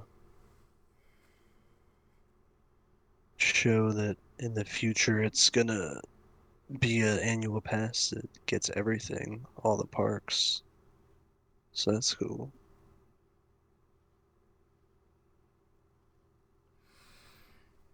I mean, I still don't think they're gonna do annual passes the first year. Yeah, probably not the first year, but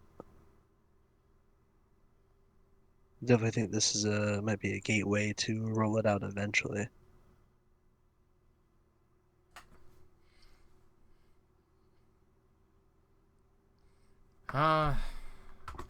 I mean, I can't be thinking about Universal passes right now, to be honest. But if I'm gonna be 100%, like, that stuff is getting to an arm and a leg, unfortunately. Yeah, unless you find a good deal like I did, oh my god. The fact it doubled with, like, maybe I missed an email saying so, right? But that was rough. Ain't gonna hold you.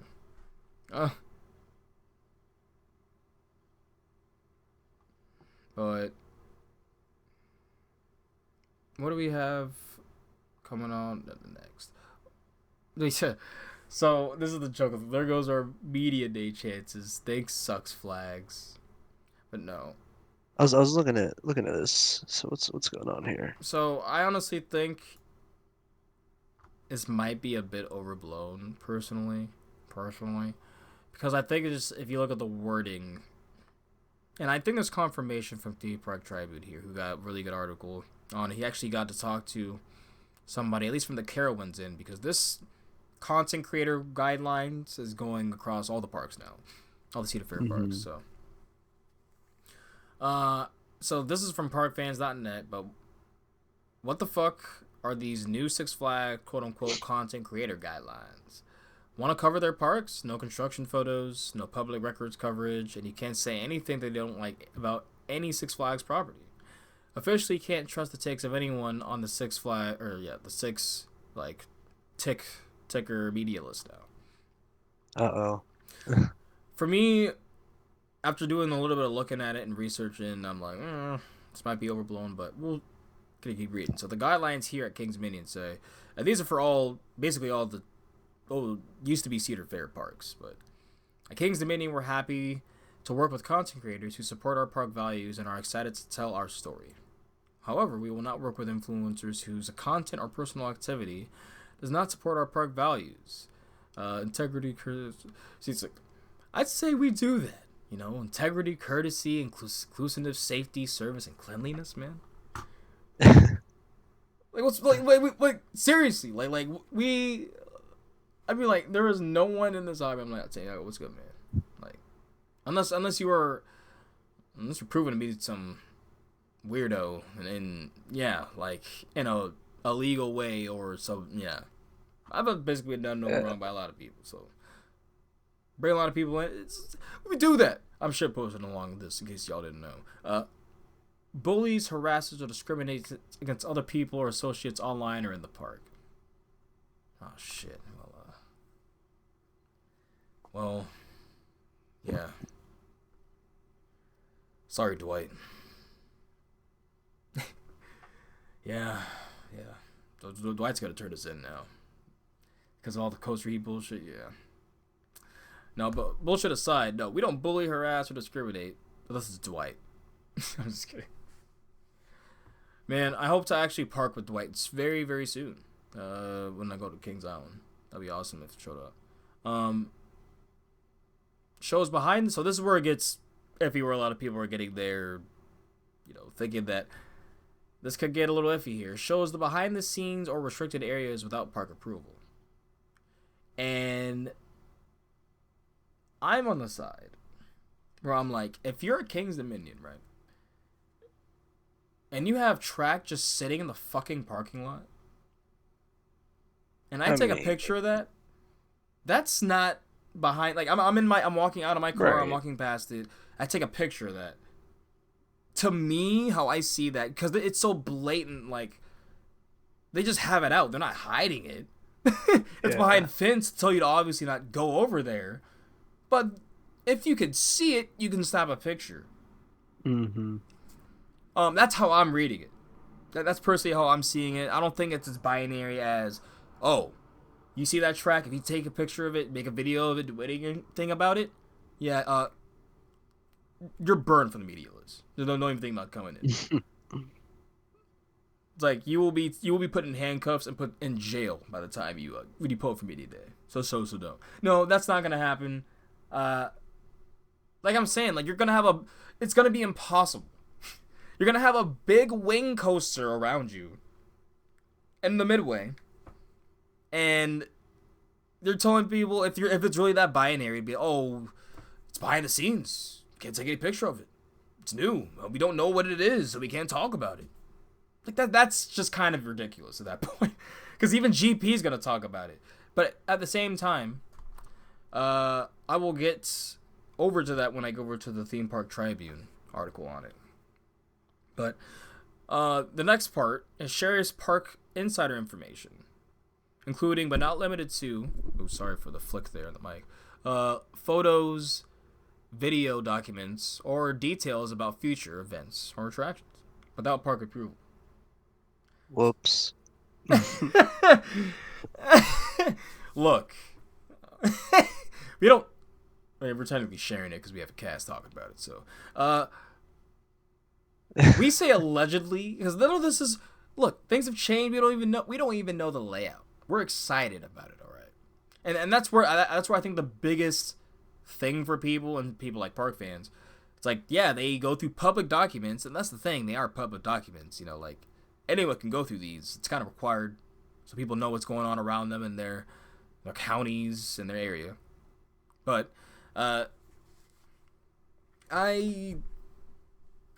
still think this might be a bit too binary. I think this literally means, like, if someone were working in the park and gave leaked information, literal information about, like, this is going to be, you know, what's added here. You know, oh yeah, that show building, oh yeah, that's actually still going to be added, but we just put that out to fuck with you guys, and we're actually going to, you know, put a big tiger animatronic at the end of the ride for 305. Yeah, it's going to be fun. Like, if they're saying, like, true, and that's all true and planned and coming in, yes, and we were like, oh yeah, that's all true, you know, yeah, they're adding this, man, yeah, so-and-so told us, yeah, then yes, I think that goes. If we're using public documents or going off of theories, you know, going off of, like, what other people are saying, who knows what the Airtime Mike theory is coming from, right? I mean, clearly, some of them might be wrong because the show building disappeared, but who knows what might have changed just because of whose penny pincher hands got involved. It's just a whole bunch of who knows. There's too much questions for there to really be true information on our opinion when we're talking about it. It's still theory at the end of it all. It's not concrete. So, in that aspect, I think that also is, like, doesn't fall in line on it. Unless they really are talking about, like, yeah, any bit of aspect, any bit of theorizing, yeah, you're cooked, bro. We don't want you to get excited about our ride. No, like, it's saying I think it might be taken a bit too far. Because now it's like, the rest of this obviously makes sense. Like, actively spreads misinformation about company policies, program or associates, violate park safety rules or code of conduct, includes copyright infringement or unauthorized use of Six Flags IP, or portrays the park in an inappropriate manner. I get that. Like, all that stuff makes sense. Everything, the two before that, I can see how it could be scary, be a bit hairy. It also may be saying, like, hey, don't be stupid, y'all. We're trying to be open. At least this is how I'm interpreting it, at least. I don't know. How do you feel, RC? I don't feel like it's insane. It's pretty standard. Nothing too crazy. Yeah, I think, because I do see where it could be if you're taking it extremely black and white. But I don't think, I'm really hoping that's not the case. It's not how I'm reading this out. So, yeah, on my end, like, I'm hoping to see in Media Day. And if we don't, okay, we're still gonna be there and ride it anyway. It's what, nothing's gonna change. Because we love King's Dominion. We feel that there has been a page that has turned in the park's story. Like, truly, we were saying this before any of this. So, like, the fact that the show building might get taken out, we're kind of hurt. Because it's like, this, like, you guys were kind of doing more in that aspect than Bush. And, yeah, that's a little less. It's a hit. Seeing the temple facade gives me hope. That there's still going to be a decent amount of theming around. Hopefully, and I can see it honestly now that I'm thinking about it. I forgot the official name of the guy. They never truly say it.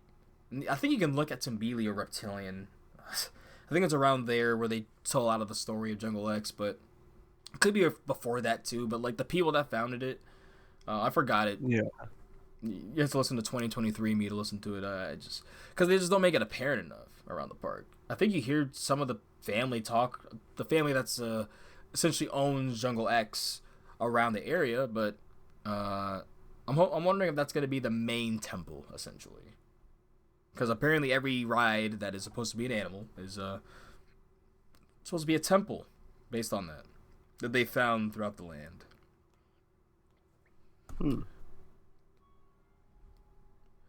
I just think it's cool that Alicia still is like on a few of the rides. I know on Reptilian I hear all this. I just thought it's interesting. Like, I just want to know, like, because it's like obviously really cool to me, but I'm just wondering why they chose to go with Alicia. I didn't even know she did voice work like that. So, Nor did I. hey, you want to do our intro? Oh shit! No.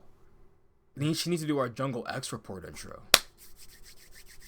I had to see what's up. Maybe we could maybe is all I could say. That'd be really freaking cool to have that though. But yeah, I think overall these this is kind of getting overblown. But let's read the article. That's from that Theme Park Tribune is able to get. So there are a lot of people calling out for it, and then there's a lot of people, a lot of different sides. Like I said, I'm more on the side that like, personally, I think it's not too different from a lot of. It's not really chilling, right? If you're just following rules and not breaking into areas, like that's essentially how I read it. But we got clarity as we were able to get the following questions from here. So the first guideline. This is from several media representatives from the Six Flags parks. But first, share this Skyline here. Shares park insider information, including but not limited to photos, video, documents, or details about future events/attractions without park approval. Does this mean the parks will not grant media access or respond to requests from news outlets for publishing publicly available documents or documents they've obtained about upcoming attractions or publishing photos of construction that is visible within the park? Second, this guideline portrays the park or any Six Flags park in an inappropriate manner. What are some examples of what a Six Flags park would consider as portraying the park in an inappropriate manner? And this is a phone interview between the Carowinds Director of Communications, Courtney McGarry Weber. And said the guidelines which are being applied throughout the company only apply to what Six Flags considered content creators and not traditional news media. So that's interesting, and honestly, I don't really think changes much. So, like, when Theme Park Tribune noted that theme park fans have to rely on content creators, especially those with large YouTube followings, as sources of information on parks, blurring the lines between who is and isn't a member of the media, Weber said the distinction between content creator and media would be based in part on having some sort of media credential. Damn.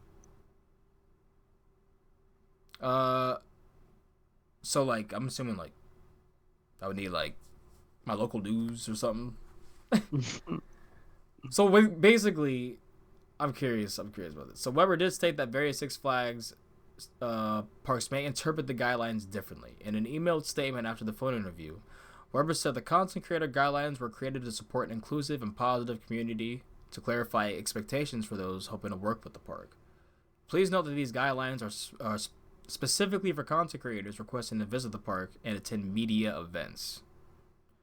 Former Cedar Fair parks have been known to base decisions about media access around the tone of news outlet coverages. Yeah, when we talk about Sandusky Register was blocked from Cedar Point Media Day. Top Thrill 2 because they were bringing up and talking about things relating to the past ride. Yeah, you guys put it under the rug. People will talk about it. So, who knows?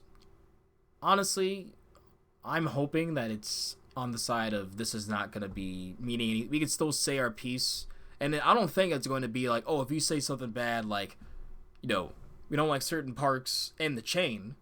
We're just like, oh, right. Blah, blah, blah. Or certain rides, blah, blah, blah. That's just our opinion. The park's still fine. Or, you know, something happens, we're saying our opinion, man. Like, It's not like we're saying, oh, don't go to this park. Terrible. It's like the people there smell. They wipe their nose and then scratch their ass and wipe their nose again to smell it. Like, no, we're like... It's like no slander over here. That's what I'm saying. I'll say like a lineup is not my favorite. I'll always say that. And I'll still hope to get it. Now, if it really comes down to it's that serious where I have to praise the park, yeah, I'm never going to be at a media day. That's fine. But I'm hoping this makes it easier for people to get into media days, actually. Because I feel like most people don't lambast a park like that. They say their piece. They'll say like, oh, yeah, I wish I had a better day. And it was really unfortunate this happened. You know, really gutted that Skyrush was closed. And, you know, I really thought I would like this more. Not as good as everyone says it is. But otherwise, great park, great time. Or otherwise, overrated, but still a great park. It's like people give their opinion, right? I don't even think that's crapping on a park at all when people do that. It's just they were expecting something. And everyone thinks of a park differently. So I think if you're just going to try to just have only people that love your park there, it really does hurt. Because, and I was saying this because truly, I don't know how it does go down in certain places to get in, because I'm sorry, the stuff I was hearing about Six Flags America and how Dr. Screamore Skywander is now a must ride in our area. That is so cap. It wasn't even reprofiled. It wasn't even given the Great Nor'easter treatment. We've seen new trains at its SOC before. It doesn't change anything. You have to put on the lap bar, and you have to put on the reprofiling. All they did was do the vest ones, which I'm still happy they did. The ride experience will be bearable now, so that's good.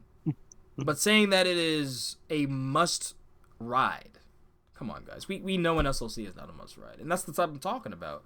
I think that's my opinion, right? Maybe they truly feel that it is a must ride, but yeah, there's no way.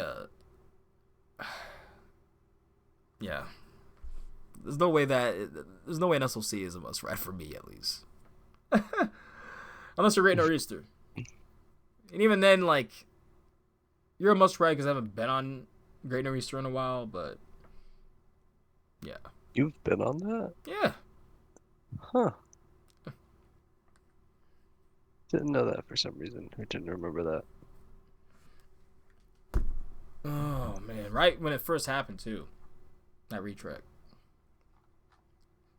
I don't know if they still have the sign, but it says, like, smooth, so smooth that your grandma can ride it. Oh, that's funny. And, I remember, because I was thinking a minor racer at the time. I had, like, under 100 creds. I'm like, this is going to be trash. Lo and behold, I pulled over a lap bar, which made it scarier for me at the time. Went on and glass smooth. Like, shockingly glass smooth. And you were able to just appreciate the layout. Yeah, it was honestly one of my top inverts for a while. But now it's, like, fallen to the echelons of top 50, top 60. But, you know, it's... For an SLC, that's great. Holds up. Yeah, that's what I'm hoping to go by Coasting by the Ocean, but I need to see that I'm doing that or the Cedar Point thing coming up. I'd be going back to Cedar Point, but I think that was... Oh yeah, you threw in some things here. So what's this?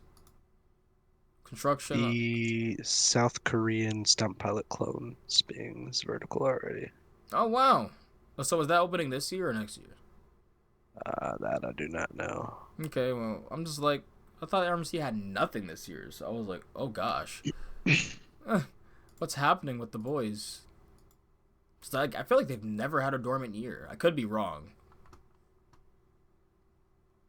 Another one of the other small thing was just the scale of the picture of the Falcon's Flight top hat next to that drop tower. Yes. Yes. Insane. But Disneyland cast members to vote on strike authorization. Oh shit. Yeah, I think that's the last thing. That's actually pretty big. That's pretty freaking big. So let's talk about let's talk about Kitty at first. It's much more layered. As that drop tower, there's this picture. Yeah, I think I need to see if I can fit that. It's like, if you guys can find this, where did you find this, RC? That picture was from, or what are you talking about? The drop tower. Yeah, That that picture Kitty? was from Wallen's Twitter. Okay, so go ahead, follow Wallo_Ballin, even though he has some takes. He gives the information. So One of the things I could find was that it's 475 feet drop tower. 474 feet. 475. So that would be taller than Icon. Mm-hmm. Yeah. That's insane. But why can't I see the top of it in this picture? What picture?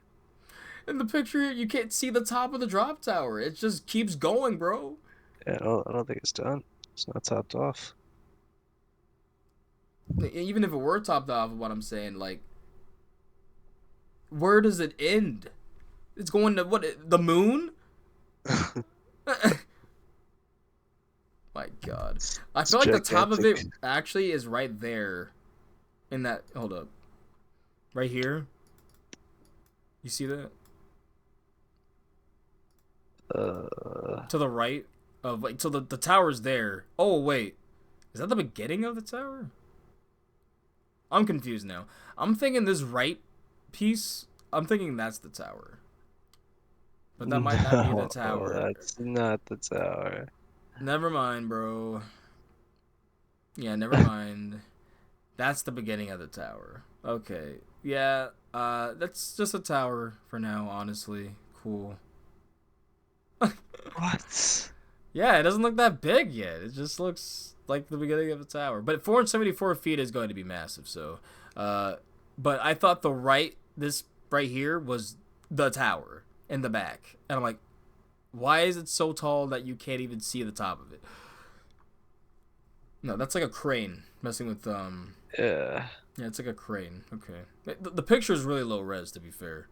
But yeah. Yeah. That's crazy. I'm actually gonna feel something on that again. I'm gonna feel something again. Oh my God. Yeah, drop towers make you feel for sure. Even the Larsons, some of the best. But Free falling. now on to this. Disneyland cast members to vote on strike authorization. So this is from, I'm assuming the local news of Los Angeles. 5. 4 unions representing 14,000 cast members at the Disneyland Resort have scheduled a strike authorization vote for next week, after filing a series of labor charges against the theme park in May. The represented employees, whom Disney refers as cast members, include food and commercial workers employed throughout the theme park resort. Since April, they have been negotiating a new contract with Disney, seeking wage increases, safety improvements, and more. The unions involved are the bakery, confectionery, tobacco workers, and grain millers, Local 83, the Service Employees International, Union United Service Workers West, the Teamsters, Local 495, and the United Food and Commercial Workers, Local 324. In May, the union representatives said they filed union labor practices and charges behalf of 14,000 cast members for unlawful discipline, intimidation, and surveillance of union members exercising their right to wear union buttons at work. The National Labor Relations are investigating, and we won't accept less than what we deserve because we know our value to Disney. The theme park profits off our hard work and making a Disneyland a magical experience. The Disneyland Workers Rising Bargaining Community said. So, voting results are expected to be announced by July 20th. Negotiations between Disneyland Resort and Master Services Council, which represent major unions, are nearly 14,000 cast members. Attractions, candy makers, costuming, custodial, main entrance, parking, resort, transportation, store operations, team centers, Anaheim Distribution Center, Beginning in late April 2024, with continued conversations taking place throughout the last few months. We respect our value to cast members. We respect and value our cast members and recognize the important role they play in creating happiness for our guests. With the next meeting scheduled for July 22nd, we remain committed to continuing discussions and to reaching an agreement with the Master Services Council that focuses on what matters most to our current cast members, attract new cast, and position Disneyland Resort for growth and creation of more jobs. Disneyland previously stated the starting rates for positions range from $19.90 to $25 an hour, and the resort offers robust benefits packages and additional resort resources for cast members. The latest strike authorization comes during Disneyland's busy summer. That's what I'm saying, bro. Like, imagine they say, imagine they strike. Yeah, that'd be crazy. I The mean, vote is what? The 20th. So 9 days. Or they have to be announced in I'm the for the next workers days. because living is not cheap anymore, bro. It is so insane. And It is.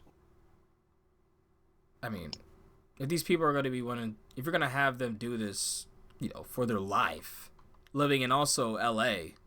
Right.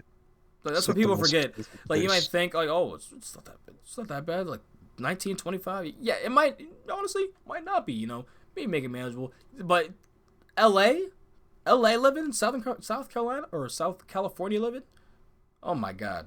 It probably needs to be 25. Minimum. Yeah. For the Disney, Yeah. for Disney, like, considering what they deal with, the people, like, the quality of service. Like, someone could be there and make that their career. And that's not just a job you give to a teen, Like, you could genuinely be getting true, like you actually love doing your job. Mm-hmm. So, definitely think they should look into that. Please, I hope it's smooth. Because, like, that would be... I don't want to cover that for you, Disney. I'd rather cover the good news and not the holy shit. How many weekends and vacations were ruined because Oh, they couldn't strike. get this resolved? I mean, we That'd won't be be hearing it. crazy. You won't be hearing it just from the local news. This would be probably mainstream news we'd be hearing this from at that point. Yeah. Crazy shit. Crazy. Oh, yep. That's all the news, though. Man, how quick do you think we could actually do a ranking? So it's 26 parks. I thought it was 27.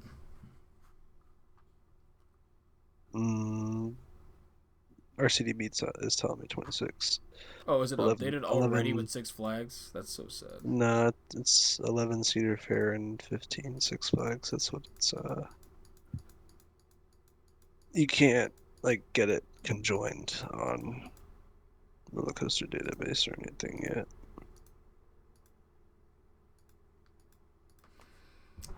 But yeah, guys, be sure to tune in next episode of Brothers of the Back Row. We're not done yet, I don't think, but we gotta see. Because I think we could do this kind of quick. Not gonna lie. Random roller coaster, Madagascar. It's in Spain. It's literally Madagascar themed, and it's a kiddie stadium without operating. Cool. So you do Six Flags, I do Cedar Fair. Then What do you mean? in the terms of like the parks that are they owned, I guess.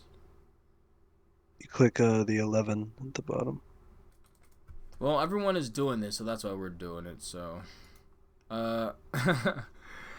every Six Flags park ranked, because now they're converged. This is official now, guys. I went to our first. Well, I went to my first Six Flags park last Friday. That's King's Dominion. I know. I was joking about that during the visit.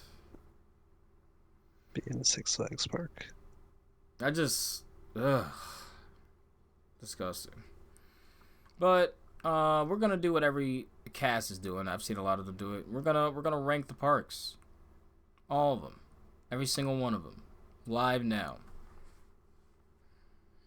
Even though we haven't been to a lot of these, we're just gonna go off what we hear and line up at some point. So, we've been to a lot of them though, or should we just do the ones that we have done? What do you think? Um, I mean, I guess some would be kind of hard to put on the list that we haven't done, but I mean, I mean, I feel like we're gonna sing for some for of these. fun, Like Frontier yeah, City, like seriously, seriously, that's one of the worst. it has to be one of the worst. Let's start with what we have done before we get into what we haven't done. Okay, well, everyone is doing this in a numbered order so far. So, what would be the best park out of all of these owned parks? It's Cedar Point. Personal opinion. You've been to Knott's twice. Mm-hmm.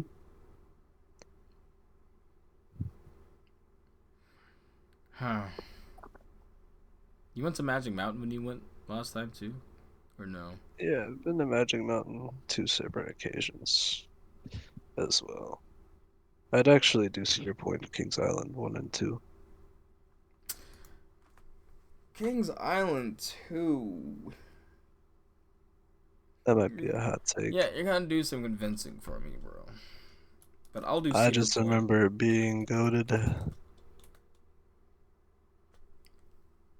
We should just troll people into King's Dominion 1. And be like, we'll show you the actual list if you listen to the cast. Yeah, I should do that. I should make a troll list. No, that's what I need to do. I need to do lists that piss people off to make them listen to the actual list. That feels mean, though. But it's kind of funny. I remember Kings Island being just a very good experience overall, including the staffing, the operations, the experience, the lineup, everything. Everything. It's an everything park. Yeah, It's a looking good at park. Six Flags, it's pretty easy to not. Man, oh man, oh man. I mean, I could only, honestly speaking, on the Cedar Fair side that got pushed over to Six Flags, I can't see any park being over Cedar Point as much as I think they've fallen from grace. Because, okay, maybe they've fallen from being the best park in the country. But, I don't know, they're kind of out of my top 5 too, I think. It's like it's just one top throw two situation. Well, no, even It's really a before, it's drawback, like the but fast lane situation sucks. They just did a half-baked thing with their Frontier, like, actual, like, with actual actors and actually making things make sense with Steel Vengeance, and now it doesn't make any sense.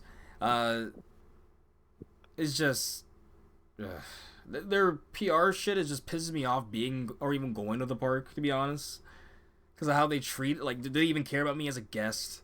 It's just shit like that where I'm just like, it's really fallen off for me, but it's still an elite park. Does that make sense? God, it's such a weird dilemma. I know some people would say, "Oh, it's just trash," but like, undoubtedly, it is not trash. Like, that lineup there is not is great. Like, it is so. I mean, granted, they have quantity to help out, but it doesn't really drop off. For some people, it might, but the drop off isn't until very far down. For me.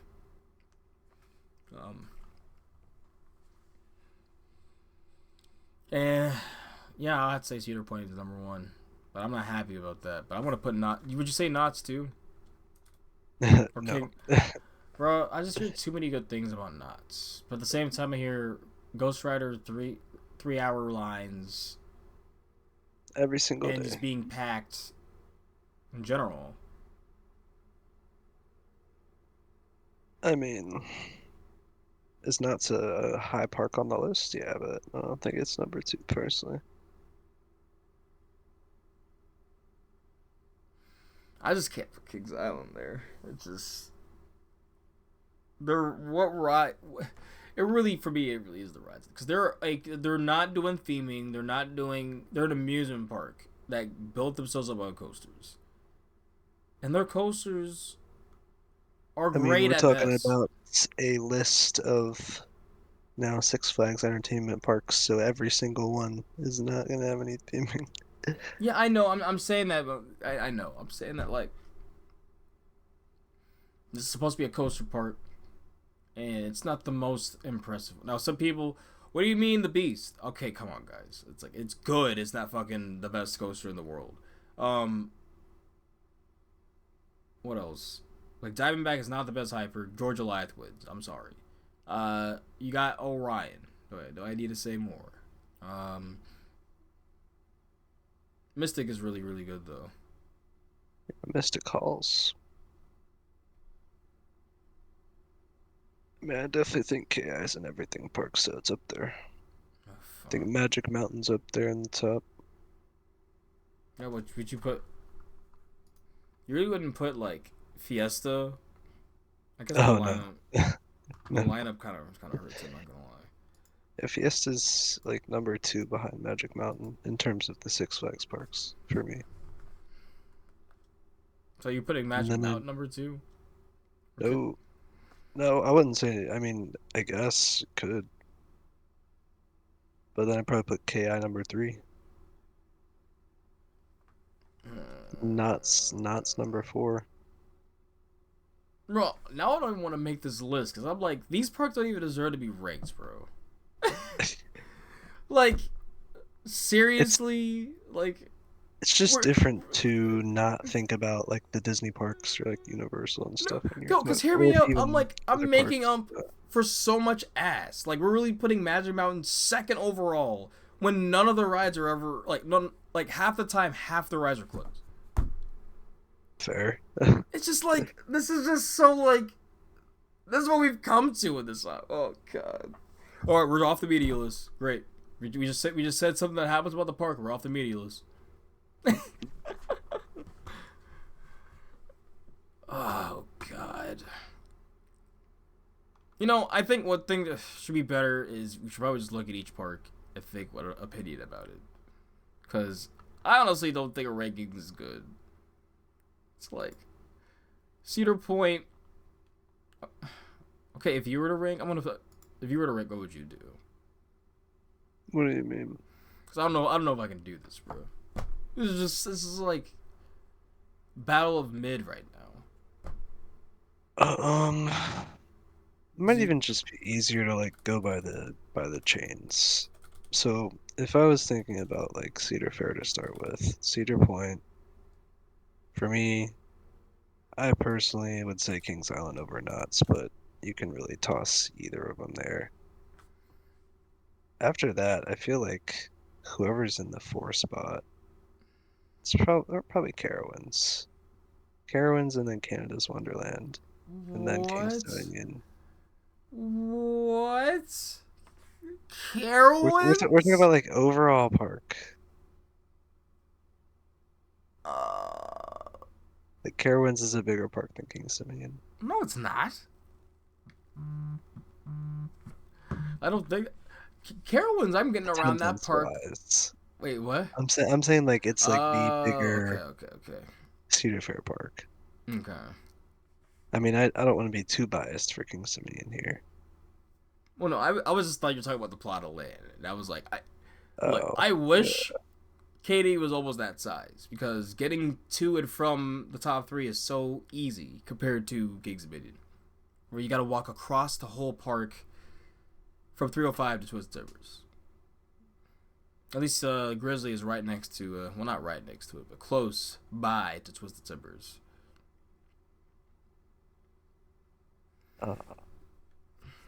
after that, I'd probably do CGA,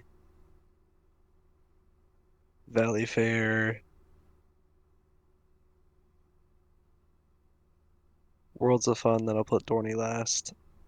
Okay, why is Sorry, Valley Fair, Michigan's Adventure, and then I'll put Dorney last. Dorney last, bro? Oh my god. They do not deserve to be last. That is so cap. I'm being a bit biased in putting Michigan's Adventure over them because I really want to get on Shivering Timbers. Yeah. But hypothetically, like in real talk here, I guess Dorney doesn't deserve to be last, but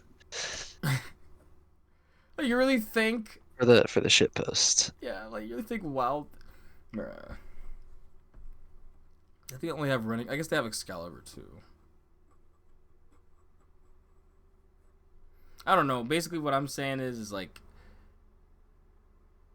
fuck the rankings because all these parks are very fucking similar. Some of them just have more rides than others.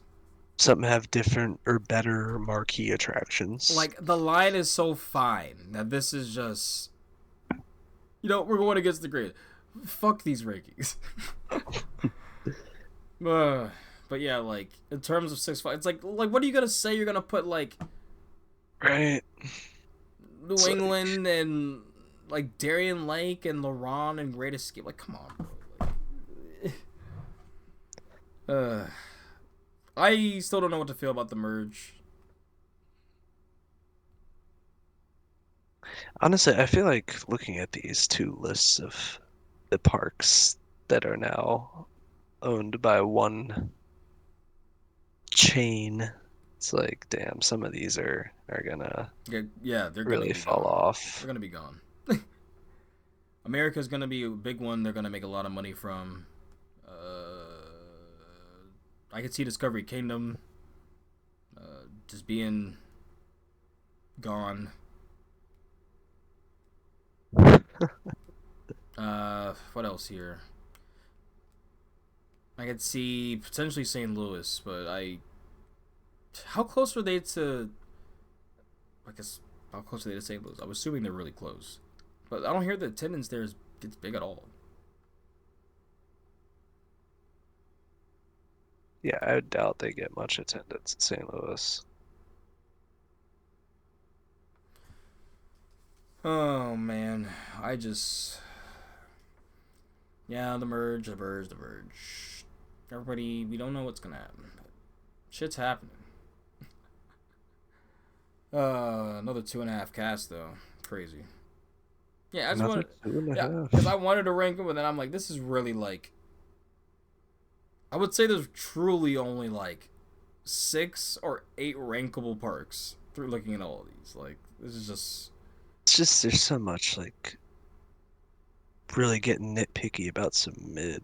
Thank you. Like, thank you. Like, I'm not doing all that. That's just y'all can get what we're feeling. Yeah, that's better. It's like I'd rather that than actually going through that pain. But we'll catch y'all next week though. Hopefully before you go. We'll see if that will line up or not. But we're putting this out trying to get ahead of the news. I'm glad we did because I can't imagine if it were actually another week.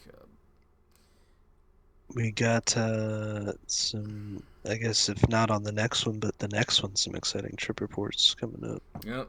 Hype about first time to Dollywood, man. First time Dollywood, Air Force One again with a broken in.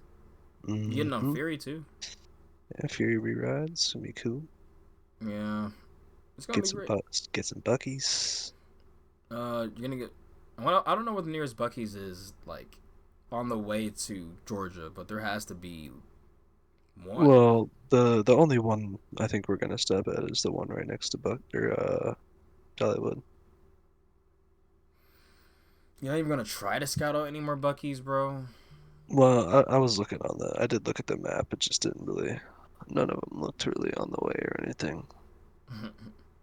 I understand. Unfortunately. Well, yeah. I mean, for me, it's Cedar Point. I'm be chilling with the BCS homies. Be there. It's gonna be great. If y'all want to come for that, it's not just for a group. We want everybody to come along, celebrate the culture. So, 22nd, 23rd, Cedar Point days. 24th, Kings Island. I know I might be seeing good old Biff there on the 24th, so That's gonna be awesome. That's awesome. Yeah, but I think that's it for us, though. Back road tripping. Yep. Back road tripping, and the back rows... the back rows of the brother. The brothers of the back row will be on tomorrow. We got questions coming up. So far, Twitter, y'all have already been fucking awesome with these, with this interaction here. Twitter, in general, even on Instagram, you guys have been great.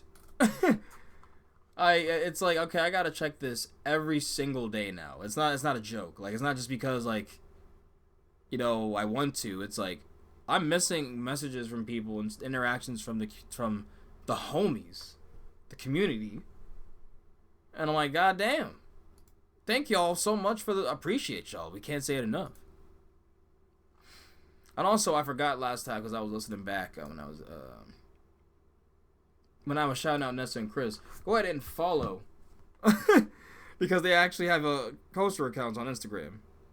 One of them is Infuriated Plum.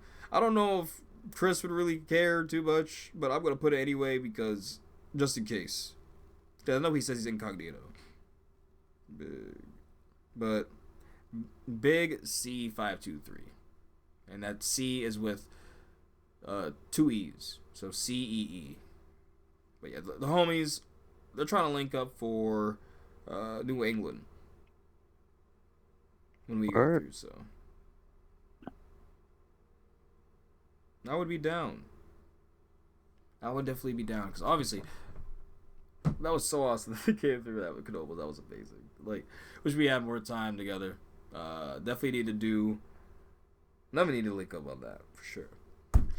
But y'all, it has been a cast. Go ahead and follow on the socials, Instagram at the High Rollers DMV, and me at the High Roller C. And then on the Twitter side, you can follow at the hold up. Excuse me, I just fucked that up. So the main is at the High Rollers DMV for sure. But then follow me at West Tower Coasters. Jesus, yeah. I was thinking of the Twitter side very far ahead for some reason with my high ass. The Twitter side is at the High Roller C and at West Tower C for me. I don't know when RC and Alex will get handles again, but for now it's just me, but they exist. No worries, they'll be at parks. But yeah, y'all, keep it easy out there. Stay homey. Never know who you meet in this silly little hobby. Oh! And BBCC, have a good ass time at Top Thrill Stumble. The FOMO is gonna be killing me. I was supposed to go and couldn't make it, but I know it's going to slap. 2 syllables needed. So, y'all, take care. Stay homey out there. Never know who you meet in this hobby. Peace.